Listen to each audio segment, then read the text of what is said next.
بسم الله الرحمن الرحيم وكان عاقبتهما أنهما في النار خالدين فيها وذلك جزاء الظالمين يا أيها الذين آمنوا اتقوا الله ولتنظر نفس ما قدمت لغد واتقوا الله إن الله خبير بما تعملون ولا تكونوا كالذين نسوا الله فأنساهم أنفسهم أولئك هم الفاسقون لا يستوي أصحاب النار وأصحاب الجنة أصحاب الجنة هم الفائزون لو أنزلنا هذا القرآن على جبل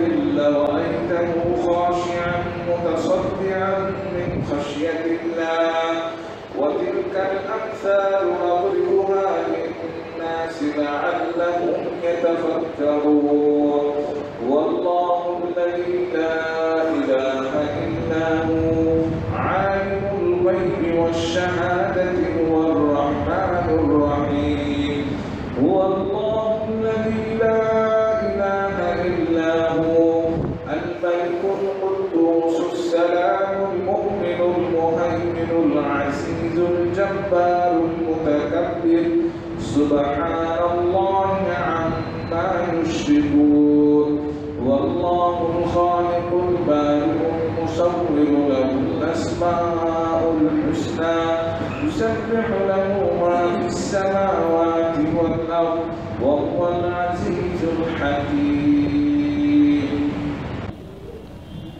আপনাদের মাঝে এখন বক্তব্য রাখবেন জনাব মতিউর রহমান মাদানী সাহেব। السلام عليكم ورحمة الله وبركاته إن الحمد لله نحمده ونستعينه ونستغفره ونعوذ بالله من شرور أنفسنا ومن سيئات أعمالنا من يهده الله فلا مضل له ومن يضلل فلا هادي له وأشهد أن لا إله إلا الله وحده لا شريك له وأشهد أن محمدا عبده ورسوله صلى الله تعالى عليه وعلى آله وصحبه وسلم تسليما كثيرا أما بعد فقد قال الإمام البخاري رحمه الله تعالى كتاب مناقب الأنصار باب مناقب الأنصار رضي الله عنهم وقول الله عز وجل والذين آووا ونصروا وقوله تعالى والذين تبوأوا الدار والإيمان من قبلهم يحبون من هاجر إليهم ولا يجدون في صدورهم حاجة مما أوتوا ويؤثرون على أنفسهم ولو كان بهم خصاصة ومن يوق شح نفسه فأولئك هم المفلحون قال حدثنا موسى بن إسماعيل قال حدثنا مهدي بن ميمون قال حدثنا غيلان بن جرير قال قلت لأنس رضي الله تعالى عنه أرأيت اسم الأنصار كنتم تسمون به أم سماكم الله قال بل سمانا الله عز وجل كنا ندخل على أنس رضي الله تعالى عنه فيحدثنا بمناقب الأنصار ومشاهدهم ويقبل علي أو على رجل من الأزد فيقول فعل قومك يوم كذا وكذا كذا وكذا সম্মানিত ভাতৃমণ্ডলী আল্লাহ রাব্বুল আলামিনের প্রশংসা এবং প্রিয় নবী সাল্লাল্লাহু আলাইহি সাল্লামের উপর সালাত ও সালামের পর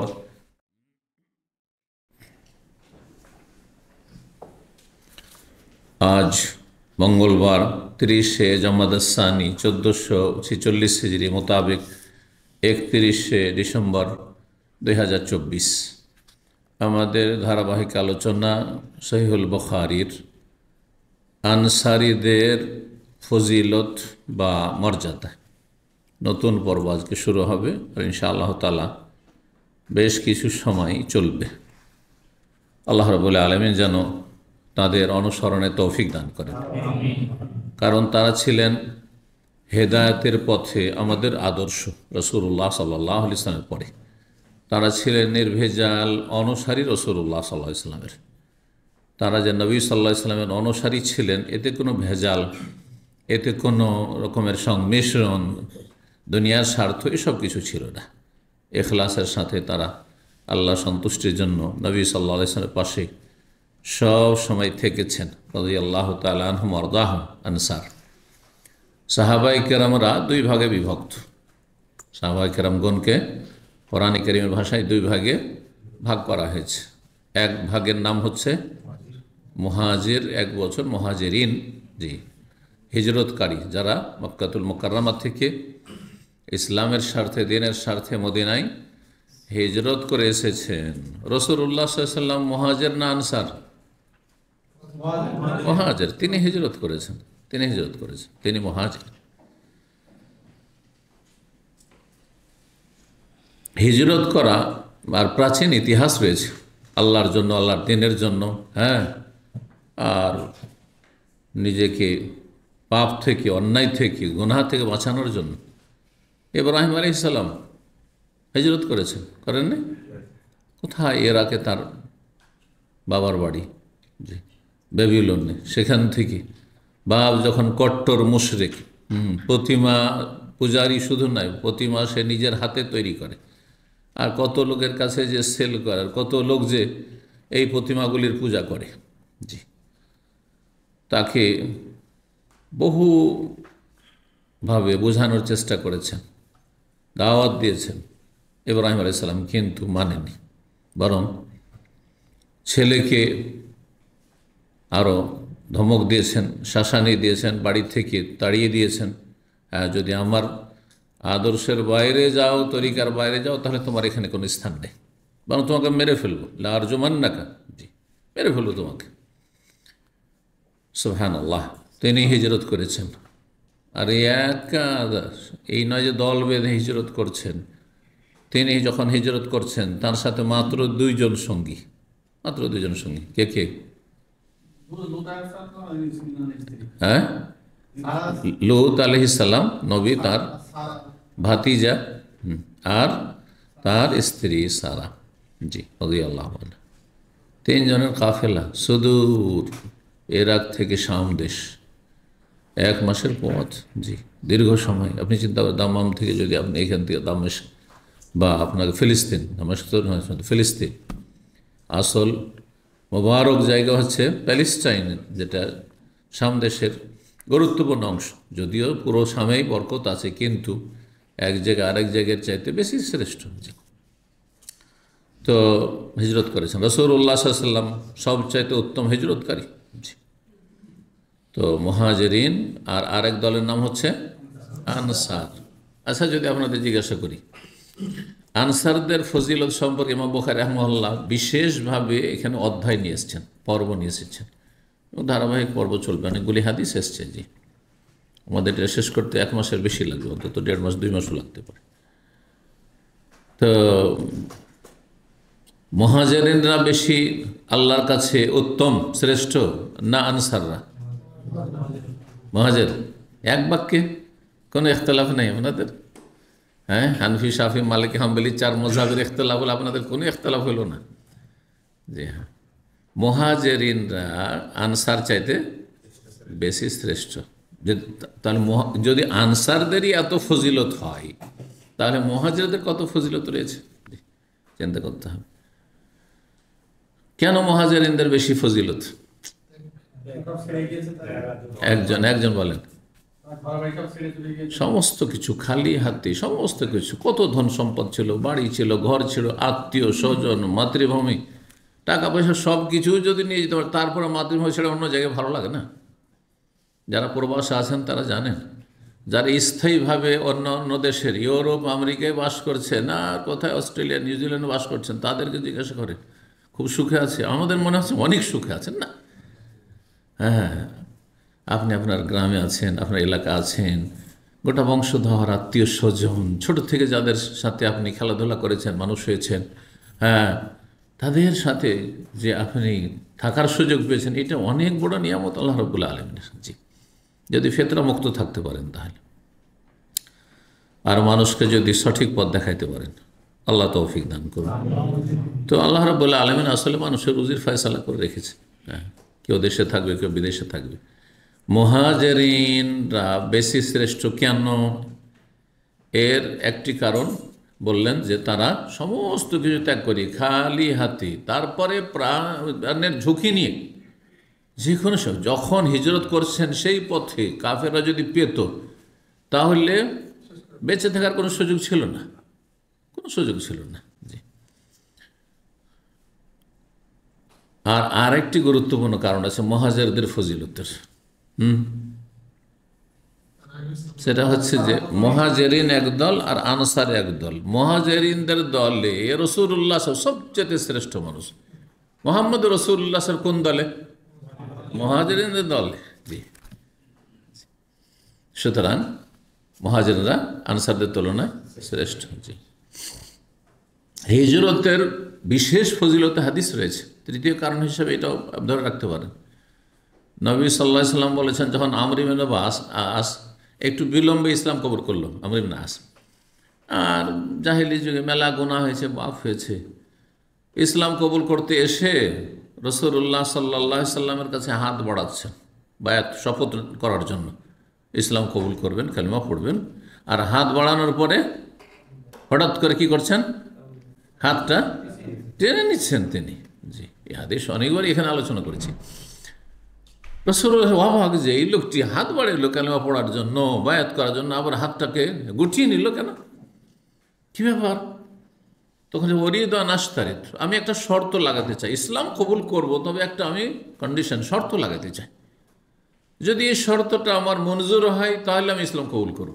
সুবহানাল্লাহ, অবাক নবী এই শর্ত লাগিয়ে শর্ত সাপেক্ষ ইসলাম। বেমাজা তাশতারিত, কি শর্ত লাগাবে? বলছে যে শর্ত লাগাচ্ছি আমি যে আল্লাহ যেন আমাকে মাফ করে দেন। যদি আল্লাহ আমাকে ক্ষমা করেন তাহলে আমি ইসলাম কবুল করবো, আর যদি আল্লাহ ক্ষমা না করেন, জাহান্নামে যেতে হয়, তাহলে আমি ইসলাম কবুল করে করবো কি? সুবহানাল্লাহ, কত ভয় হয়েছে আল্লাহর আযাবের। মানুষ যখন পাপ থেকে ফিরে চলে আসে তখন তার অন্তরে আমরা যারা নিয়মিত হয়তো নেকির কাজ করে তাদের চাইতে বেশি ভয় ভীতি কাজ করে, যে আল্লাহর আযাবের ভয়। কারণ অনেক অন্যায় করেছে, অনেক সময় নষ্ট করেছে, অনেক সময় পাপে লিপ্ত থেকেছে। রাসূলুল্লাহ সাল্লাল্লাহু আলাইহি ওয়াসাল্লাম কি বলেছিলেন? দুটি কথা বলেছিলেন যে তুমি কি জানো না যে আল ইসলাম ও ইয়াহদিমু মা কানা ক্বাবলাহ, ইসলাম অতীতের সমস্ত পাপকে ধ্বংস করে দেয়, ধ্বংস করে নিশ্চিহ্ন করে দেয়। 2 নম্বর বলেছেন ওয়া আন্নাল হিজরাতা তাহদিমু মা কানা ক্বাবলাহ, আর হিজরত কি করে? অতীতের গুনাহগুলিকে নিশ্চিহ্ন করে দেয়। হিজরতের বড় ফজিলত রয়েছে, কিন্তু হিজরত কিসের জন্য হইতে হবে? আল্লাহর জন্য, আল্লাহর দ্বীনের জন্য। হিজরত একই দেশের মধ্যে হইতে পারে, হ্যাঁ, ফিতনার জায়গা থেকে ভালো জায়গায় হিজরত করা, শিরক বিদআতের এলাকা, সেখানে থাকলে মাজার পূজারীদের মাঝে আপনাকে তাদের বিদআতে অংশ নিতেই হবে, নাহলে বাঁচতে দেবে না সেখানে। আপনাকে, আপনার পরিবার সেখানে নিরাপদ নয়, আপনার ঈমান ইসলাম নিরাপদ নয়। তাদের মসজিদে গেলে বাধ্যতামূলক আপনাকে বেদাত করাবে, কিয়ামে দাঁড়াইতে হবে, না সেখানে মার খেতে হইতে পারে, জীবনও যেতে পারে। হিজরত করেন আপনি, হিজরত ফরজে আছে। এইরকম জায়গায় থেকে গেলেন, মার খাবো তবুও থেকে যাব, আপনি মার খেয়ে থাকবেন, আপনার ছেলেমেয়েরা মার খেয়ে থাকবে না, পোলট্রি খেয়ে যাবে। 10-20টা বছর যতদিন আপনি বেঁচে থাকলেন, অথবা যতদিন বাচ্চাগুলো হয়তো নাবালক ছিল, ততদিন পর্যন্ত তো ঠিক থাকলো। আর তারপরে আপনার বেঁচে থাকলেন, আপনি যখন বুড়ো হয়ে গেছেন, আপনার ছেলেরা তখন গ্রামের বেদাতের সাথে মিশে গেছে।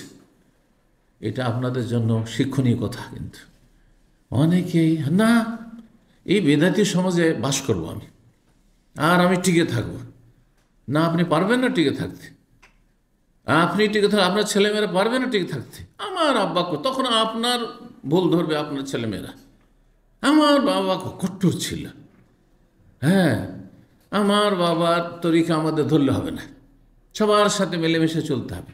শয়তান সবসময় লেগে আছে, পোলট্রি খেয়ে আবার ওই বিদাতি হয়ে যাবে। বহু আলেমদের যারা আজকাল সহি আকিদা বলছেন, কিন্তু ক্লিয়ার নিজেদেরকে আহলে হাদিস বলছেন না, স্পষ্ট করে দিচ্ছেন না। মসজিদ করছেন, মাদ্রাসা করছেন, দেখেন মসজিদ মাদ্রাসাগুলো কিন্তু বেদাতিরা নিয়ে যাচ্ছে, খবর নিয়ে দেখেন মাদ্রাসাগুলো নিয়ে যাচ্ছে। তাদের জীবদ্দশায় এখন দখল করে ফেলেছে অনেকটা, কারণ ক্লিয়ার করেনি তাদের বিষয়টি। বলছে যে না না না, আমরা মুসলিম, আমরা আসলে সহি আকিদার লোক। স্পষ্ট করেন, আপনি স্পষ্ট করেন, ক্লিয়ার হয়ে যান। কারণ ইন্ডিয়া, বাংলাদেশ, পাকিস্তানের অবস্থা আরব দেশের মতো নয় যে আমি শুধু মুসলিম বলে থাকবো আর তারপরে আমার ছেলেমেয়েরা টিকে থেকে যাবে। হ্যাঁ, তৌহিদ সুন্নাত থাকবে না, কারণ আপনাকে প্রতিকূল জায়গায় মানে পরিস্থিতি বাস করতে হচ্ছে। সৌদি আরবে অসুবিধা নেই, সৌদি আরবে যেহেতু বিদাতি তেমন নেই, আর বিদাতি থাকলে তারা একেবারে কোণঠাসা, তাদের কোনো ক্ষমতা নেই, তাদের মুখ বন্ধ আছে। কিন্তু ইন্ডিয়া, বাংলাদেশ, পাকিস্তানে বেদাতিদের মুখ বেশি খোলা আছে। হ্যাঁ, তাদের গায়ের জোর বেশি। হ্যাঁ, তারপরে ক্ষমতা যাদের আছে তাদের অধিকাংশ তাদের দলভুক্ত। সুতরাং আপনি সেখানে দুর্বল, অসহায়। সতর্ক সাবধান। বেদাতি এলাকা থেকে হিজরত করা ফরজ।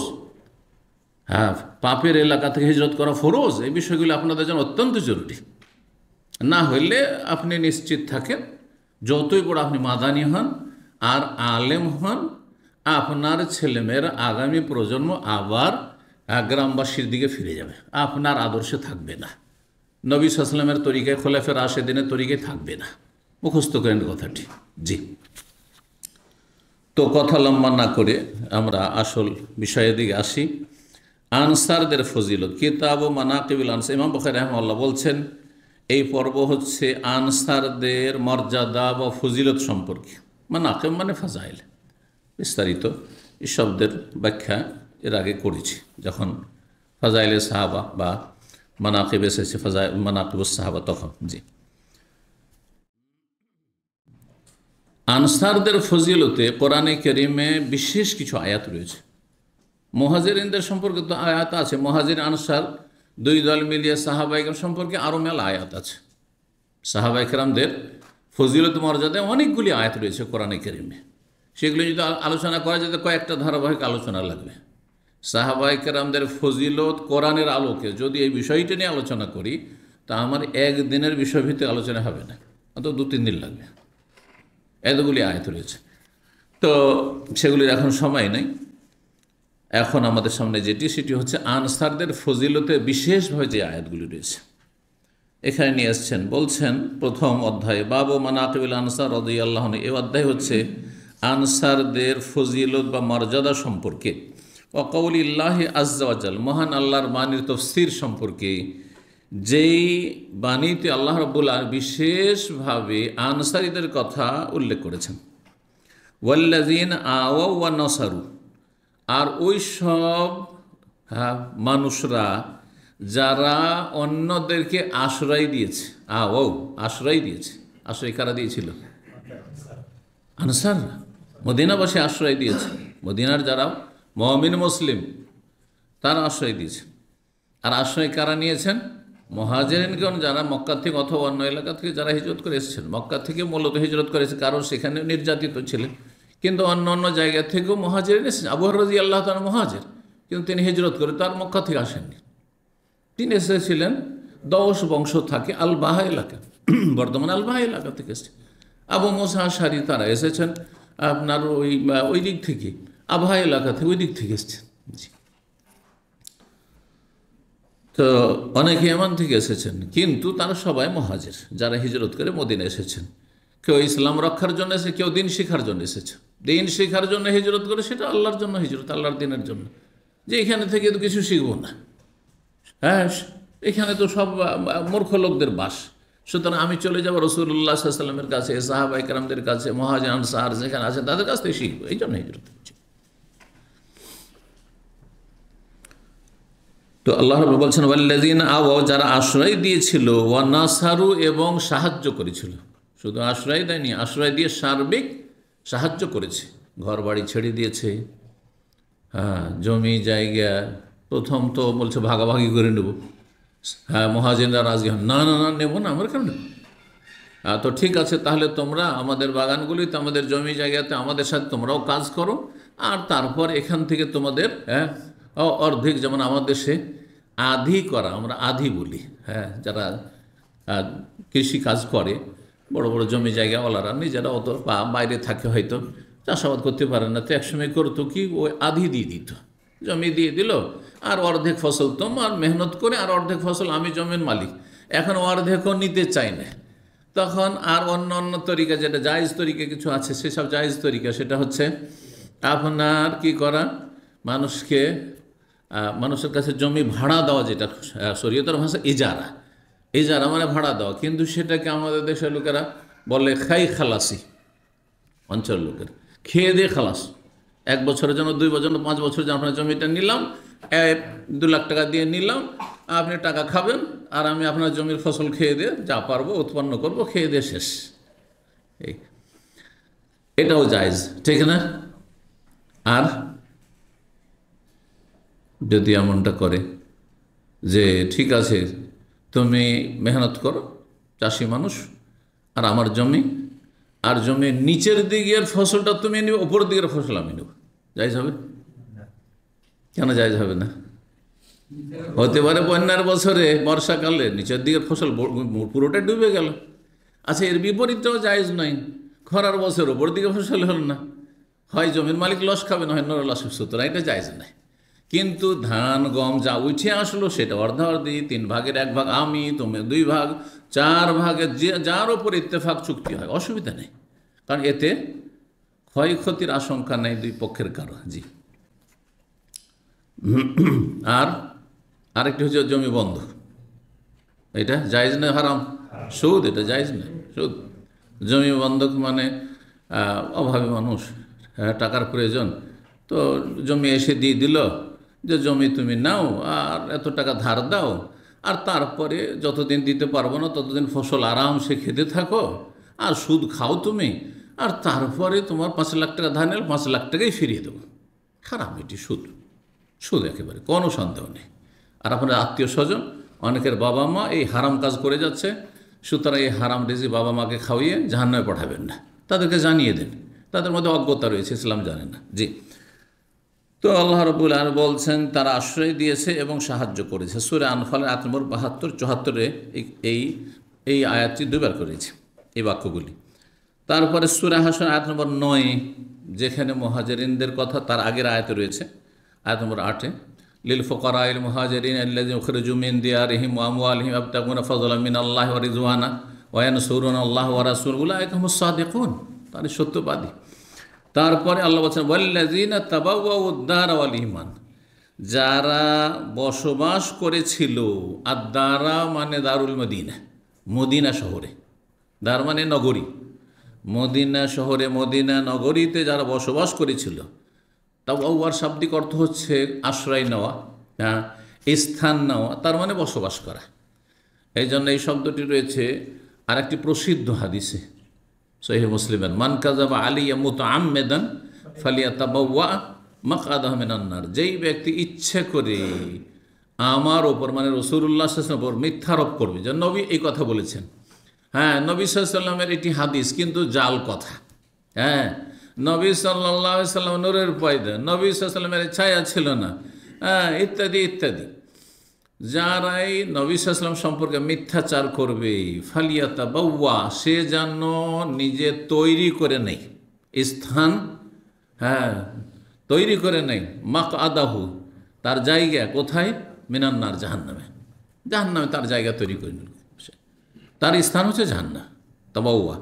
তো ওখান থেকে ওয়াল্লাযিনা তাবাওয়াউদ দারা, যারা বসবাস করেছে কোথায়, মদিনায়, তারা মদিনার বাসিন্দা। আনসারীরা প্রাচীন যুগে, মদিনার আগে এমান দেশের মানুষ ছিল, কাহতান বংশের।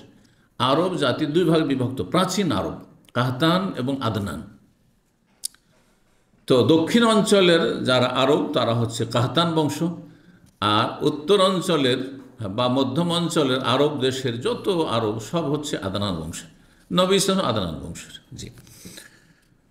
তো এরা ইয়ামান থেকে প্রাচীন যুগে এসেছিলেন। এই আনসারীদের 2টো আবার বংশ ছিল, বংশগুলির নাম কি, আওস এবং খাজরাজ। আওস বংশের চাইতে খাজরাজ বংশ বেশি সংখ্যাগরিষ্ঠ, তারা বেশি সংখ্যাগরিষ্ঠ, বেশি প্রভাবশালী ছিল। তো এই 2টো গোষ্ঠী ইসলামের পূর্বে তারা কোন ধর্ম পালন করত, পৌত্তলিক, তারা মুশরিক, হ্যাঁ, হিন্দুদের মতো বা মক্কার কাফেরদের মতো এরা কি ছিল, হ্যাঁ, প্রতিমা পূজারী ছিল। জি। আর বাকি 3টি বংশ ছিল ইহুদিদের, যারা ইহুদিদের যে ধর্ম, বিকৃত ধর্ম, সেই বিকৃত ধর্ম পালন করত। ওয়াল্লাযীনা তাবাওয়াউদ দারা, আর যারা মদিনায় বসবাস করেছে, ওয়াল ঈমান, এবং ঈমানকে অন্তরে ধারণ করেছে বা আশ্রয় দিয়েছে। মদিনায় বসবাস করেছে, ওয়াল ঈমান মানে ঈমান নিয়ে এসেছে, বিশ্বাস স্থাপন করেছে।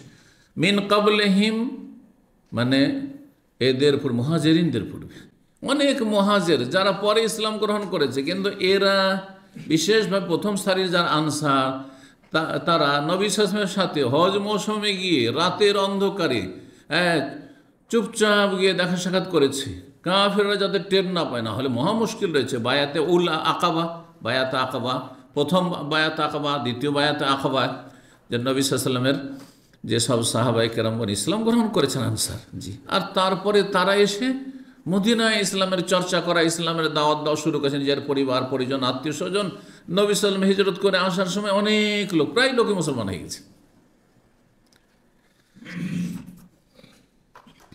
ইউহিব্বুনা মান হাজারা ইলাইহিম, এরা এত ভালো মানুষ যে যারা হিজরত করে আসতো তাদেরকে ভালোবাসত। অথচ মানুষের স্বভাব হচ্ছে রিফিউজিকে ঘৃণা করা। খুব গুরুত্বপূর্ণ কথা। রিফিউজি যদি 50 বছর হয়ে যায়, জানে যে এর বাপদাদা এখানকার নয়, তাহলে ওরাকে একটা খারাপ দৃষ্টি দেখে। আর এরা বাইরে থেকে এসছে, হ্যাঁ, বাইরে থেকে এসছে। পুরান ঢাকার লোক আর নতুন বাইরে থেকে আসা লোক, বুঝতে চান ওখানে গিয়ে আপনি বুঝতে পারবেন। কথা বোঝা গেছে? এলাকাতে কিছু লোক এসেছে, ধরেন ইন্ডিয়া থেকে হিজরত করে এসছে, ওই আপনার হয়তো 47-এর সময়ই চলে এসছে, হ্যাঁ 71-এর অনেক আগে এসছে, তারপরও যদি জানে যে এরা বাইরে থেকে এসছে, আর এরা বাইরের লোক, বাস্তব সত্য। আরও বলি তিক্ত অভিজ্ঞতার কথা, সেটা হচ্ছে নিজের অভিজ্ঞতা নাই হোক, কিন্তু এটা হচ্ছে বর্তমান পরিস্থিতি। যারা পাকিস্তান আর ভারত যখন ভাগ হলো, ইন্ডিয়া পাকিস্তান কোন সালে? হ্যাঁ 47 সালে। তারপরে যারা ভারত থেকে উর্দু ভাষীরা, এমন কিছু বাঙালিও করাচি পশ্চিম পাকিস্তানে হিজরত করে এসছেন, আসেনি?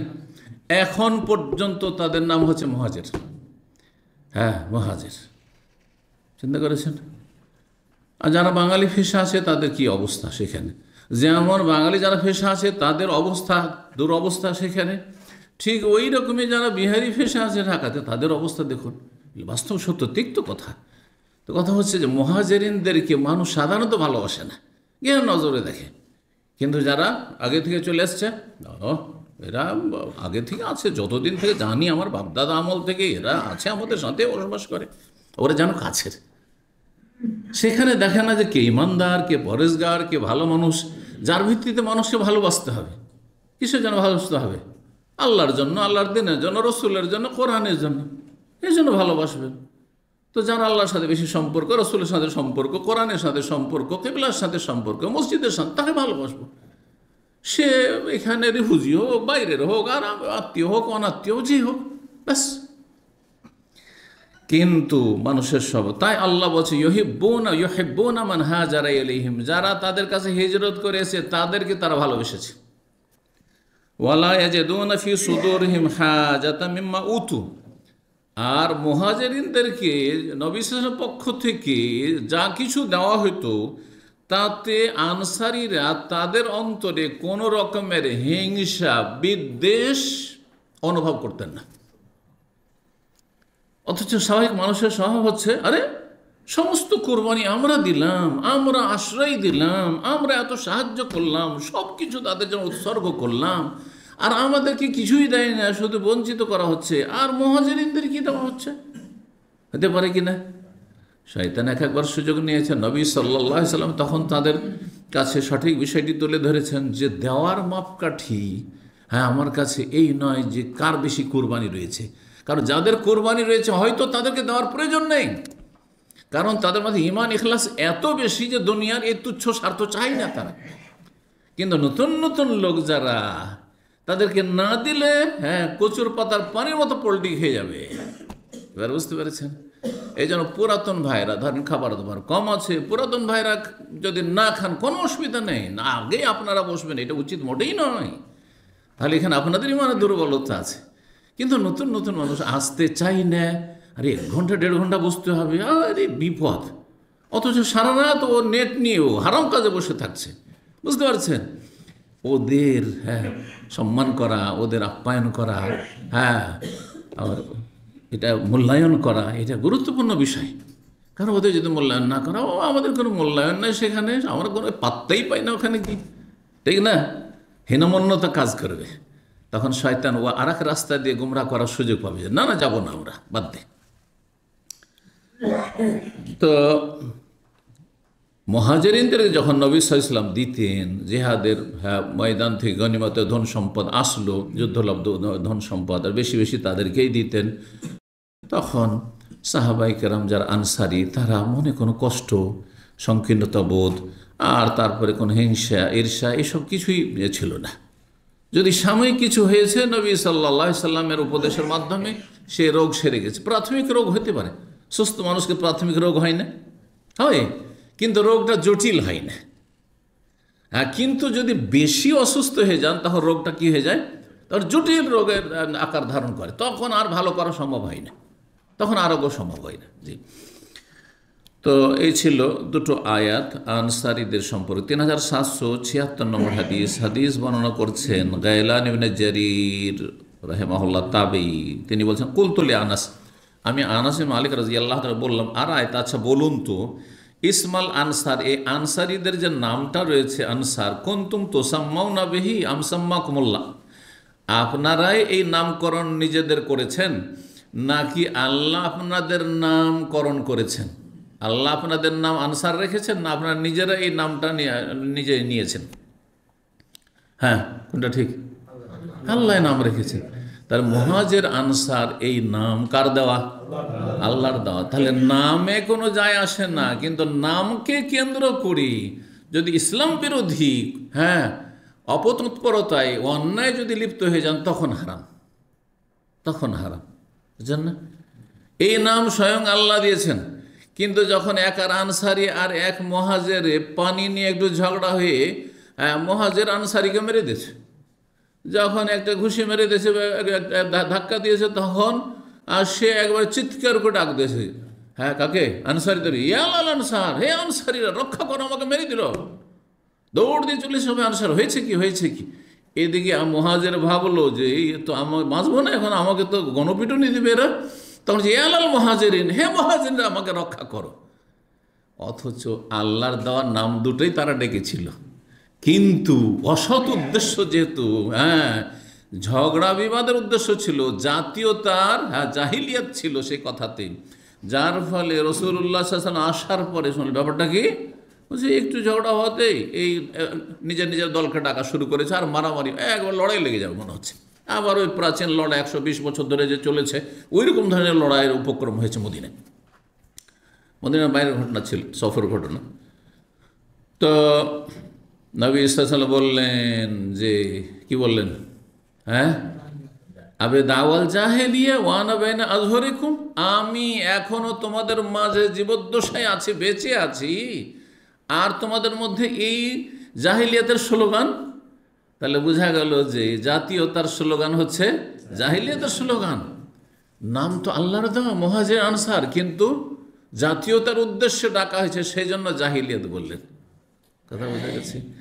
এই জন্য আপনি ইসলামিক নাম মুসলিমের সাথে শুধু মুসলিম বলে যথেষ্ট না, আপনাকে চেনা যাবে না যে কোন মুসলিম, শিয়া মুসলিম না সুন্নি মুসলিম। কারণ শিয়াও তো দাবি করছে মুসলিম, এমনকি কাদিয়ানিও তো দাবি করছে, যদিও মুসলিম নয়, কাদিয়ানিও তো দাবি করছে মুসলিম। আপনি কোন মুসলিম? ওই সুন্নি মুসলিম, তো সুন্নি লাগলো। আর সুন্নি মুসলিম মানে আপনি সিন্নি খাওয়া সুন্নি না, কোরআন সুন্নার সুন্নি। আর বুঝতে পারছেন? সিন্নি খাওয়া সুন্নি মানে যত শিরক বেদাত করে তত পাকা সুন্নি, মাজার পূজা করে। সুন্নি মানে ওই যে বেরেলবি রেজবি যারা, কথা বলছেন, ওরা হচ্ছে ইন্ডিয়া বাংলাদেশের কথিত সুন্নি। তো এখন আপনি ওই সুন্নি না কোরআন সুন্নার অনুসারী সুন্নি, নাকি শুনে শুনে মুসলমান সেই জন্য সুন্নি? এক হিন্দু পুলিশ আমাকে এক স্টেশনে দেখা, আমার ছাত্র জীবনের কথা। তো অনেকক্ষণ বসে আছি, ট্রেন ধরবো, অনেকক্ষণ হয়ে গেছে রাত। তো ওই হিন্দু পুলিশ এসে আমার সাথে, তখন যৌবনকালে দাড়িটা একটু হয়েছে, এসে কথা বলতে শুরু করেছে। বলছে, আমি জানি সুন্নি কাকে বলে, শিয়া কাকে বলে। নিজেই বলছে, আমি কাকে বলে? তো বলছে, सुन्नी जरा सुने सुने मुसलमान है, और शिया जो नबी साहब को देख के मुसलमान हुआ है। কথা বুঝতে পেরেছেন? এই হচ্ছে অজ্ঞতা। তারা তো নিজের ধর্ম হিন্দু ধর্ম সম্পর্কে বলতে পারবেন না। ইন্ডিয়ায় বাস করে, আর যদি মুসলিম না হয় তো হিন্দু, সুতরাং জৈন হিন্দু সবাই হিন্দু। কথা বুঝতে পেরেছেন? তো হিন্দু ধর্মে তো কোনো স্টেশন নেই। বলতে পারবে একটা সংজ্ঞা দাও যে হিন্দু ধর্ম কাকে বলে? আমি একজন মুসলিম বলতে পারবো যে ইসলাম কাকে বলে। ইসলাম 5টি জিনিস কী করতে হবে, 5টা হচ্ছে তার রুকন, আর ইমান এর জন্য বিশ্বাস করতে হবে 6টায়, 6 5 11টা যদি থাকে, আর এইটি হচ্ছে মূল, হ্যাঁ শেকড় আর মূল ডালপালা, আর তারপরে এর কিছু ছোট ছোট ছোট শাখা প্রশাখা আছে, যেমন একটা গাছের হয়। এটা হচ্ছে ইসলাম। যে যারা এটা মানবে সে মুসলিম, যে মানবে না সে মুসলিম নয়। কিন্তু হিন্দু বলতে পারবে জানে না কিছু। ওইরকম আমাদের মুসলিম সমাজে যারা বেদাতি, ওরা জানেই না। ও মনে করে যে হানাফি মানে মনে হয় আদম আলাইহিস সালাম হানফি ছিলেন। ইন্ডিয়াতে আমার ওস্তাদ, আপনার নাম শুনেছেন হয়তো, শেখ সাফির মোবারকপুরি, রাহিকুল মখতুম সিরাতুন নবী এর ওপরে কিতাব লিখে তিনি সারা বিশ্বে যে মক্কাতুল মুকাররমায় ফার্স্ট প্রাইজ পেয়েছিলেন। তো তিনি বলছিলেন যে আমার ডিস্ট্রিক্টে মোবারকপুরে এক বেরলভী বক্তা ওয়াজ করছে। বক্তারা কত কম বক্ত হয়, হ্যাঁ কত যে মূর্খ হয় চিন্তা করেন। অধিকাংশ বক্তা এরকম, কিন্তু যদি আলেম না হয়, আলেমবিহীন বক্তা হয় এরকমই। তো বক্তা বলছে যে ইব্রাহিম আলাইহিস সালাম হানফি ছিলেন। ইব্রাহিম আলাইহিস সালাম হানফি ছিলেন, প্রমাণ করো যে আবু হানিফার বাপ হানফি ছিলেন, এইটা প্রমাণ করো। আবু হানিফার জন্ম 80 হিজরিতে। 80 হিজরির আগে যারা, এই যে হিজরি মানে কি, নবী সাল্লাল্লাহু আলাইহি ওয়াসাল্লাম হিজরত করেছেন, হিজরতের আগেও 13 বছর ইসলাম ছিল, তাই না, মক্কায়। তাহলে এই সময়কালটা 80 হিজরিতে জন্ম, আর একজন জন্ম হইলেও তো ইমাম হয়ে যায় না, ওকে 20 বছর কমপক্ষে লেখাপড়া করতে 25 বছর লাগবে, ঠিক না? আর তারপরে তো সাবালক পর্যন্ত ব্যবসায়ী করেছে, তারপরে পড়াশোনার ঝোঁক হয়েছে। তাহলে এতদিন পর্যন্ত 100 হিজরি পর্যন্ত মোটামুটি যে লক্ষ লক্ষ মুসলিম উম্মাহ চলে গেছে, তাদের মধ্যে সাহাবায়ে কেরাম, তাবেঈন, তাবা তাবিন চলে যাচ্ছে। এরা কোন মযহাবের অনুসারী ছিলেন? আর এখন তো ইমাম শাফি জন্মেই নি, তো শাফি তো হওয়ার প্রশ্নে ওঠে না, তাই না? কারণ ইমাম শাফি জন্ম হচ্ছে 150 হিজরিতে, বুঝতে পারছেন? তো কি বলবেন? কিছুই জানেন না, বাস জানে যে 4 মযহাব 4 ফরজ, আর কিছুই জানেন না, মূর্খ।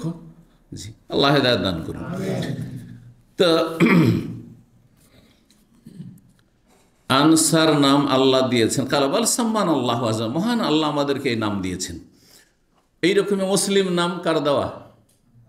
আল্লাহর নাম দেওয়া। কিন্তু মুসলিম, খাঁটি মুসলিম প্রকাশ করার জন্য যদি বলেন যে আমি সালাফি, সালাফদের অনুসারী, আর সালাফ মানে তুমি না বুঝলে বুঝা নাও, সালাফ মানে রাসূলুল্লাহ 1 নম্বর সালাফ, তারপরে সাহাবায়ে কেরাম, সালাফ মানে আমাদের যারা কি পূর্বসূরি, হ্যাঁ আগে চলে গেছে, পূর্বে চলে গেছেন, তা আর পূর্বে ইসলামের প্রথম গিয়েছেন নবী সাল্লাল্লাহু আলাইহি সাল্লাম, তারপরে সাহাবায়ে কেরাম, তারপরে তাবেঈন, তারপরে তাবা তাবেঈন, 3টি স্বর্ণযুগ, তাদের সবার আমরা খাঁটি অনুসারী।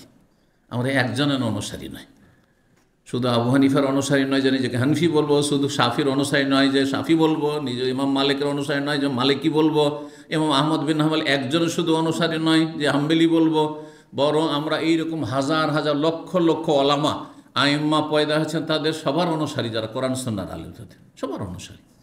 কারণ সবার অনুসরণে, আর প্রথম সারির যারা মুসলিম, যাদের আল্লাহ সার্টিফিকেট দিয়েছেন 3 যুগকে, তাদের অনুসরণে হক সীমিত রয়েছে, কিন্তু একজনের অনুসরণে হক সীমিত নেই, একমাত্র রাসূলুল্লাহ ছাড়া।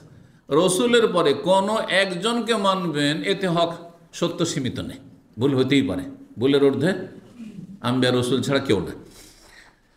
এই কথাগুলি বোঝার মতো জ্ঞান থাকবে বা বোঝার চেষ্টা করবে, তাহলে না সঠিক হেদায়েত পাবে। সমস্যাটা হচ্ছে আমাদের দেশে এরকম। জি, তো বাল সাম্মান আল্লাহ, যা মহান আল্লাহ নাম রেখেছেন, কুন্না নাদখুল আনাস, তারপরে বলছেন গাইলান যে আমরা আনাস রাদিয়াল্লাহু তাআলার কাছে যেতাম, ফায়ুহাদ্দিসুনা, তারপরে তিনি আমাদেরকে হাদিস বর্ণনা করতেন, বেমানাকিবিল আনসার, আনসারীদের ফজিলত সম্পর্কে, মর্যাদা সম্পর্কে, আনসারীদের বড় মর্যাদা, বিভিন্ন হাদিসগুলো শুনে তো রাসূল ও মাশাহিদহুম, এবং তাদের যে ইসলামের খেদমতগুলি, বিভিন্ন জিহাদে তারা শরীক হয়েছেন এবং তারা জান মাল সব কিছুর কোরবানি করেছেন, সেগুলি বর্ণনা করতেন। ওয়ায়ুকবিলু আলাইয়া, কখনো কখনো আমার দিকে মুখ করে আমাকে উদ্দেশ্য করে বলতেন, আল্লাহ রাজমি আল আজদ, অথবা কখনো কখনো একজন মানুষ ছিল আজদ বংশের। আর আজদ বংশ প্রাচীন যুগের একটি বিশাল বংশের নাম, যেই বংশেরই একটি শাখা বংশ হচ্ছে এ আনসারিরা। আনসারিরাও আজদের অন্তর্ভুক্ত। জি, তো আজদ বংশকেও সম্বোধন করে বলতেন, বা আজদ বংশের লোককেও লক্ষ্য করে বলতেন, আর আমাকেও লক্ষ্য করে বলতেন। কেন লক্ষ্য করে বলতেন আনাসকে? যেহেতু আনাস ছিলেন আনসার বংশের, আনসারি। ফায়াকুল বলতেন, ফালা কওমুকা ইয়াওমা কাযা ওয়া কাযা, তোমার সম্প্রদায়, তোমার বংশের লোকেরা অমুক দিনে এই রকমের খেদমত করেছে, এই রকমের ইসলামের খেদমত করেছে, এই রকমের কোরবানি দিয়েছে, এই রকমের ইসলামের খেদমতে কোরবানি দিয়েছে। এভাবে তিনি বলতেন সম্বোধন। অর্থাৎ তিনি ফজিলত মর্যাদাগুলি এবং তাদের কৃতিত্বগুলি বর্ণনা করতেন। 3777 নম্বর হাদিস, মা আয়েশা রাদিয়াল্লাহু তাআলা আনহা বর্ণনা করেছেন, কালা, তিনি বলেন, কানা ইয়াউমু বুআস ইয়াওমান কদ্দামাহুল্লাহু লিরাসূলিহি সাল্লাল্লাহু আলাইহি ওয়াসাল্লাম। বোয়াসের যুদ্ধ, নাম শুনেছেন? বোয়াসের যুদ্ধ কেউ শুনেছেন? শুনেননি, ভুলে গেছেন। রাসূলুল্লাহ সাল্লাল্লাহু আলাইহি সাল্লামের মদিনা আগমনের কিছুদিন পূর্বে এই যুদ্ধ থামে। হ্যাঁ, বা রাসূলের আগমনে থামে। তার আগে 120 বছর পর্যন্ত, 1 বছর 2 বছর 10 বছর 20 বছর না, 120 বছর ধরে এই যুদ্ধ চলে আসছিল দুটি বংশের মাঝে, একদিকে আওস আর একদিকে খাজরাজ। তাদের এই যুদ্ধ যে চলে আসছিল, হ্যাঁ, এমন জাতীয় তারাকার ধারণ করেছিল যে আওসের নাম খাজরাজ শুনতে পারে না, খাজরাজের নাম আওস শুনতে পারে না।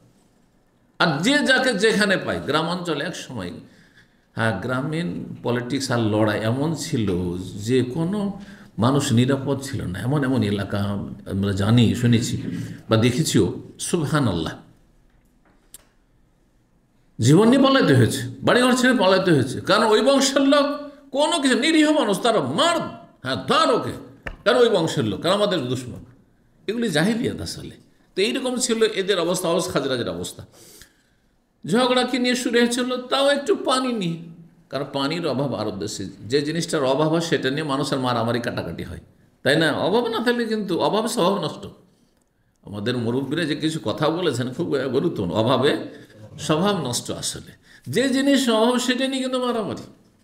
বাড়িতে যদি সচ্ছলতা থাকে, কোনো অভাব না থাকে, ছেলে মেয়ে চলছে ফিরছে, খাওয়া দাওয়া করছে, কোনো রকমের ভাই ভাই কোনো দ্বন্দ্ব নাই হয়তো, যদিও পয়সাওয়ালাদের মধ্যে আবার পয়সার যদি স্বার্থ তখন থাকে, তখন আবার দ্বন্দ্ব। কিন্তু এমনি সবাই সুখে খাচ্ছে, মিলেমিশে আছে। কিন্তু যখন টানাটানি, আর্থিক সংকট, তখন বেশি সমস্যাগুলি হয়। তো পানির সমস্যা আরব দেশে খুব বড় একটা জটিল সমস্যা। এই সামান্য পানি নিয়ে ঝগড়া শুরু হয়, তারপরে মারপিট শুরু হয়, এতে কত লক্ষ লক্ষ প্রাণ চলে গেছে আওস এবং খাজরাজের। বোয়াস জায়গাটি মদিনা থেকে 2-3 কিলোমিটার দূরে, যে 2 মাইলের কথা বলা হয়েছে বা 3 মাইল দূরে ছিল। সেই জায়গায় একটি জায়গার নাম তাহলে বোয়াস। ওই জায়গাতে প্রথম এই লড়াইটি শুরু হয়, আর এই লড়াই চলতে থাকে, যেখানে আওস খাজরাজকে পায়ে মারে, খাজরাজ আওসকে পায়ে মারে, আর এই মারামারি চলতে থাকে। 2-4 দিন একটু ঠান্ডা হলো, মারামারি করে আবার মারামারি শুরু হয়ে গেল। চলতে চলতে চলতে ইসলাম আসলো, রাসূলুল্লাহ সাল্লাল্লাহু আলাইহি সাল্লাম নবী হইলেন মক্কায়, তারপরে 13 বছর সেখানে থেকে হিজরত করে আসলেন। হিজরত করে আসার পরে তখন যখন তারা ইসলাম গ্রহণ করলো, এই শত্রুতা দূর হইল, না হলে শত্রুতা দূর হইতো না। এই জন্য আল্লাহ রাব্বানি সূরা আলে ইমরানে এই কথাগুলি আল্লাহর যে বড় নিয়ামত হিসেবে স্মরণ করিয়েছেন। ওয়াতাসিমু বিহাবলিল্লাহি জামিআন ওয়া লা তাফাররাকু আয়াত। এই আয়াত কিন্তু আমাদের দেশে সবাই পড়ে, দলাদলি করে, আবার সবাই পড়ে। হ্যাঁ, আল্লাহর রশিকে তোমরা সবাই সঙ্গবদ্ধ হয়ে মজবুত করে ধরো, ওয়ালা তাফাররাকু, আর তোমরা বিচ্ছিন্ন হয়ে যেও না, আর বিচ্ছিন্নতা সৃষ্টি করিও না, বিক্ষিপ্ত হইও না, আপোষে দ্বন্দ্ব দলবাজি করিও না। তাফাররাকু ওয়াজকুরু নিয়ামাতাল্লাহি আলাইকুম, আল্লাহর নিয়ামতকে স্মরণ করো। ইজ কুনতুম আদাআন, হে আওস খাজরাজ মদিনাবাসী, তোমরা পরস্পরের দুশমন, শত্রু ছিলে। ফাআল্লাফা বাইনা কুলুবিকুম, তোমাদের অন্তরে আল্লাহ সম্প্রীতি ভালোবাসা সৃষ্টি করে দিলেন। ফাসবাহতুম বিনিয়ামাতি ইখওয়ানা, আল্লাহর নিয়ামতে অনুগ্রহপূর্বক তোমরা ভাই ভাই হয়ে গেলে। নাহলে কোথায় ভাই হওয়ার কথা? আওস খাজরাজকে ভাই হিসাবে নেবে, আর খাজরাজ আওসকে ভাই হিসাবে দুশমন। আমাদের বাপ দাদার দুশমন, 14 পুরুষের দুশমন, এরা ভাই হইতে পারে? কিন্তু ইসলাম কবুল করার সমস্ত আগের দুশ্মনী শত্রুতা সব ভুলে গেছে। আল্লাহর নিয়ামত কিসের মাধ্যমে? হ্যাঁ, ইসলামের মাধ্যমে, রসুল্লাহ আগমনের মাধ্যমে, কোরআন কারীমের শিক্ষার মাধ্যমে। জি, ফাসবাহতুম বিনিমাতি ইখওয়ানা ওয়া কুনতুম আলা শাফা হুফরাতিন মিনান নার, এমন তোমাদের অবস্থা হয়েছিল যে তোমরা জাহান্নামের কিনারে চলেই গেছিলে। আর 2, 4, 10টা 20টা বছর নবী সাল্লাল্লাহু আলাইহি ওয়াসাল্লাম না আসলে বহু লোক জাহান্নামে যেত। কারণ যে মারছে সেও জাহান্নামে, আর যে মার খাচ্ছে সেও জাহান্নামে। কারণ যে মার খাচ্ছে সেও মারার জন্য রেডি, কিন্তু মারতে পারে না। উভয় দল জাহান্নামী, নবী সাল্লাল্লাহু আলাইহি ওয়াসাল্লাম বলেছেন। জি, যখন দুই হাতেও দুই পক্ষের কাছে অস্ত্র থাকবে, আর সুযোগ পেলে আমিও মারবো, আর সুযোগ পেলে আমিও মারবো, দুইজনে বলছে, একজন মারতে পারবে, আরেকজন তো মরবে, দুজনে জাহান্নামে যাবে। নবী সাল্লাল্লাহু আলাইহি ওয়াসাল্লামের কথা, ফাল কাতিলু মাকতুল ফিন্নার। জি, তো এই বোয়াসের যুদ্ধের প্রেক্ষাপট বলতে এত কথা বলতে হলো। বলছেন মায়েশা কানা ইয়ম বোয়াস, এ বোয়াসের যুদ্ধ, ইয়ম মানে দিন, তো দিন কথাটি কিসের? যুদ্ধের দিন সম্পর্কে বা যুদ্ধের ইতিহাস সম্পর্কে আরবি ভাষায় প্রয়োগ হয়ে থাকে। তো এই জন্য ইয়ম বাদর, বদরের যুদ্ধে কি বলা হয়? ইয়ম ওহুদ, ওহুদের দিন, হাদিসে এসেছে ওহুদের দিন মানে ওহুদের যুদ্ধ। জি, কারণ ইয়ম বোয়াস, বোয়াসের যুদ্ধ, ইয়ম মানে এমন একটি ঐতিহাসিক দিবস, কদ্দামাহুল্লাহ লিরাসূলিহি রাসূলুল্লাহ সাল্লাল্লাহু আলাইহি ওয়াসাল্লামের আগমনের পূর্বে আল্লাহ রাব্বুল আলামিন তা ঘটিয়েছিলেন। নবীর মদিনা আসার আগে এই রকমের অবস্থা আল্লাহ তৈরি করেছিলেন যে মারামারি করতে করতে করতে অশান্তির শেষ প্রান্তে পৌঁছে যাবে। মানুষ যখন অশান্তির আর অন্যায়ের পাপের শেষ প্রান্তে পৌঁছে যায়, তখন শেষে কি করে? ইউটার্ন করে ফিরে আসে। এর বাস্তব সত্যতা হচ্ছে ইউরোপ আমেরিকা ইসলাম গ্রহণের হিড়িক। এত বেশি ইউরোপ আমেরিকায়, কানাডায় আর অস্ট্রেলিয়া ইসলাম গ্রহণ করছে এই খ্রিস্টান দেশগুলিতে, যেগুলি দেশে নোংরামের শেষ প্রান্তে পৌঁছে গেছিল, পাপের শেষ প্রান্তে পৌঁছে গেছিল, তারা এত বেশি ইসলাম গ্রহণ করছে। আর বিশেষ করে নারীরা বেশি নির্যাতিতা, ধর্ষিতা সেই সব দেশে, যার ফলে এখন ইউটার্ন করে একবার খারাপ হইতে হইতে খারাপের সীমানা শেষ। তো যাবেন কোথায়? সীমানা শেষ হলে তো ঘুরে আসতে হবে। আপনি বাংলাদেশের এই প্রান্ততে ওই প্রান্ত যাচ্ছেন, আপনি যেতে যেতে বর্ডার পর্যন্ত না যাবেন, তারপরে কি করতে হবে? ইউটার্ন করে ফিরে আসতে হবে। এটা হচ্ছে মানুষের স্বভাব। এই জন্য দেখেন ইন্ডিয়া, নেপাল আর এইসব দেশগুলো, যে প্রাচ্যের পূর্ব দিকের যেসব অমুসলিম দেশ রয়েছে বা মুসলিম মেজরিটিওয়ালা দেশ রয়েছে, সেসব দেশে এত ইসলাম গ্রহণ নেই যত ইসলাম গ্রহণ পশ্চিমা দেশে আছে। কারণটা কি? পাপে একবার শেষ সীমানায় পৌঁছে গেছে। এখন ইউটার্ন করা ছাড়া কোনো উপায় নেই। শান্তি পাইনি, মদ খেয়ে শান্তি, মানসিক শান্তি পাই নাই, শুকরের গোস্ত খেয়ে মানসিক শান্তি পাইনি, জেনা ব্যভিচার অবাধ মেলামেশা যারও সন্তান, এই শান্তি পাইনি, আর এই লিভ টুগেদার শান্তি পাইনি, যার ফলে এখন ফিরে আসতে হচ্ছে বৈবাহিক জীবনে, পাক পবিত্র জীবনে, ইসলামের ছায়াতলে এসে আশ্রয় নিতে হচ্ছে। এটা হচ্ছে বাস্তব সত্যতা। তো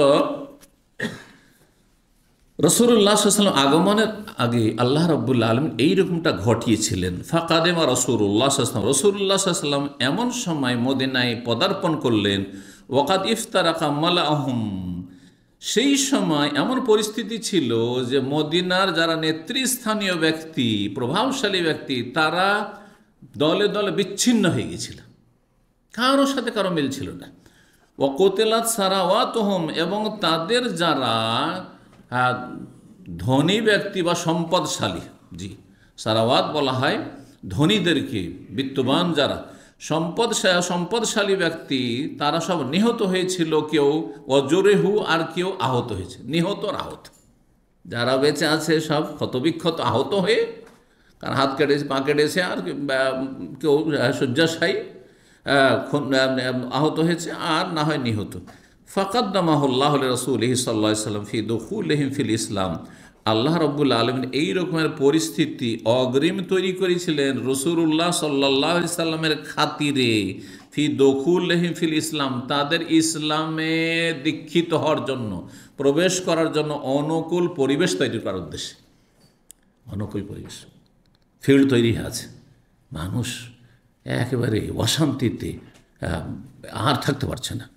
তখন দেখলো যে শান্তি আছে নবী সাল্লাল্লাহু আলাইহি ওয়াসাল্লামের কথাগুলিতে, এগুলো যদি আমরা মেনে চলি তাহলে এখানে শান্তি কায়েম হবে, তাহলে মদিনায় আমরা শান্তিতে বসবাস করতে পারবো, আর এখানে আমরা নিরাপত্তা হাসিল করব। জি, 3778 নম্বর হাদিস বর্ণনা করেছেন আনাস রাদিয়াল্লাহু তাআলা আনহু থেকে তার ছাত্র আবু তাইয়া বলছেন, আমি আনাস রাদিয়াল্লাহু তাআলার কাছে শুনেছি, তিনি বলেন, কালাতিল আনসারি ইয়াউম ফাতহি মক্কা, আনসারীর লোকেরা মক্কা বিজয়ের সময় বলেছিল, মক্কা বিজয়ের দিন মনে হচ্ছে, কিন্তু মক্কা বিজয়ের দিনে গনিমতের ধন সম্পদ হয়নি। তাহলে গনিমতের ধন সম্পদ ভাগ হচ্ছে কথাটি আসলে ঐতিহাসিকভাবে ভুল হয়ে যাবে, তাহলে এইভাবে শাব্দিক অর্থ করলে। এই জন্য ভাষ্যকারগণ বলছেন যে মক্কা বিজয় হলো কোন মাসে, বলতে পারেন কেউ? রমজান মাসে। হ্যাঁ, মক্কা বিজয় হয়েছে রমজান মাসে। রমজান মাস খুব গুরুত্বপূর্ণ মাস।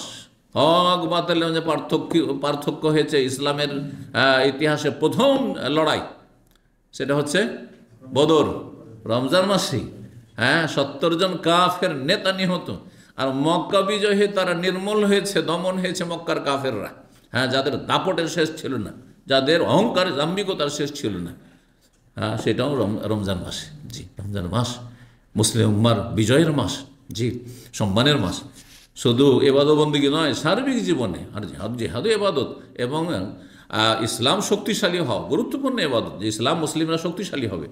তো তারপরে নবী সাল্লাল্লাহু আলাইহি ওয়াসাল্লাম সেখান থেকে অবসর হয়ে চলে গেলেন তায়েফে, কিন্তু কাফেররা বড় শক্তিশালী আছে।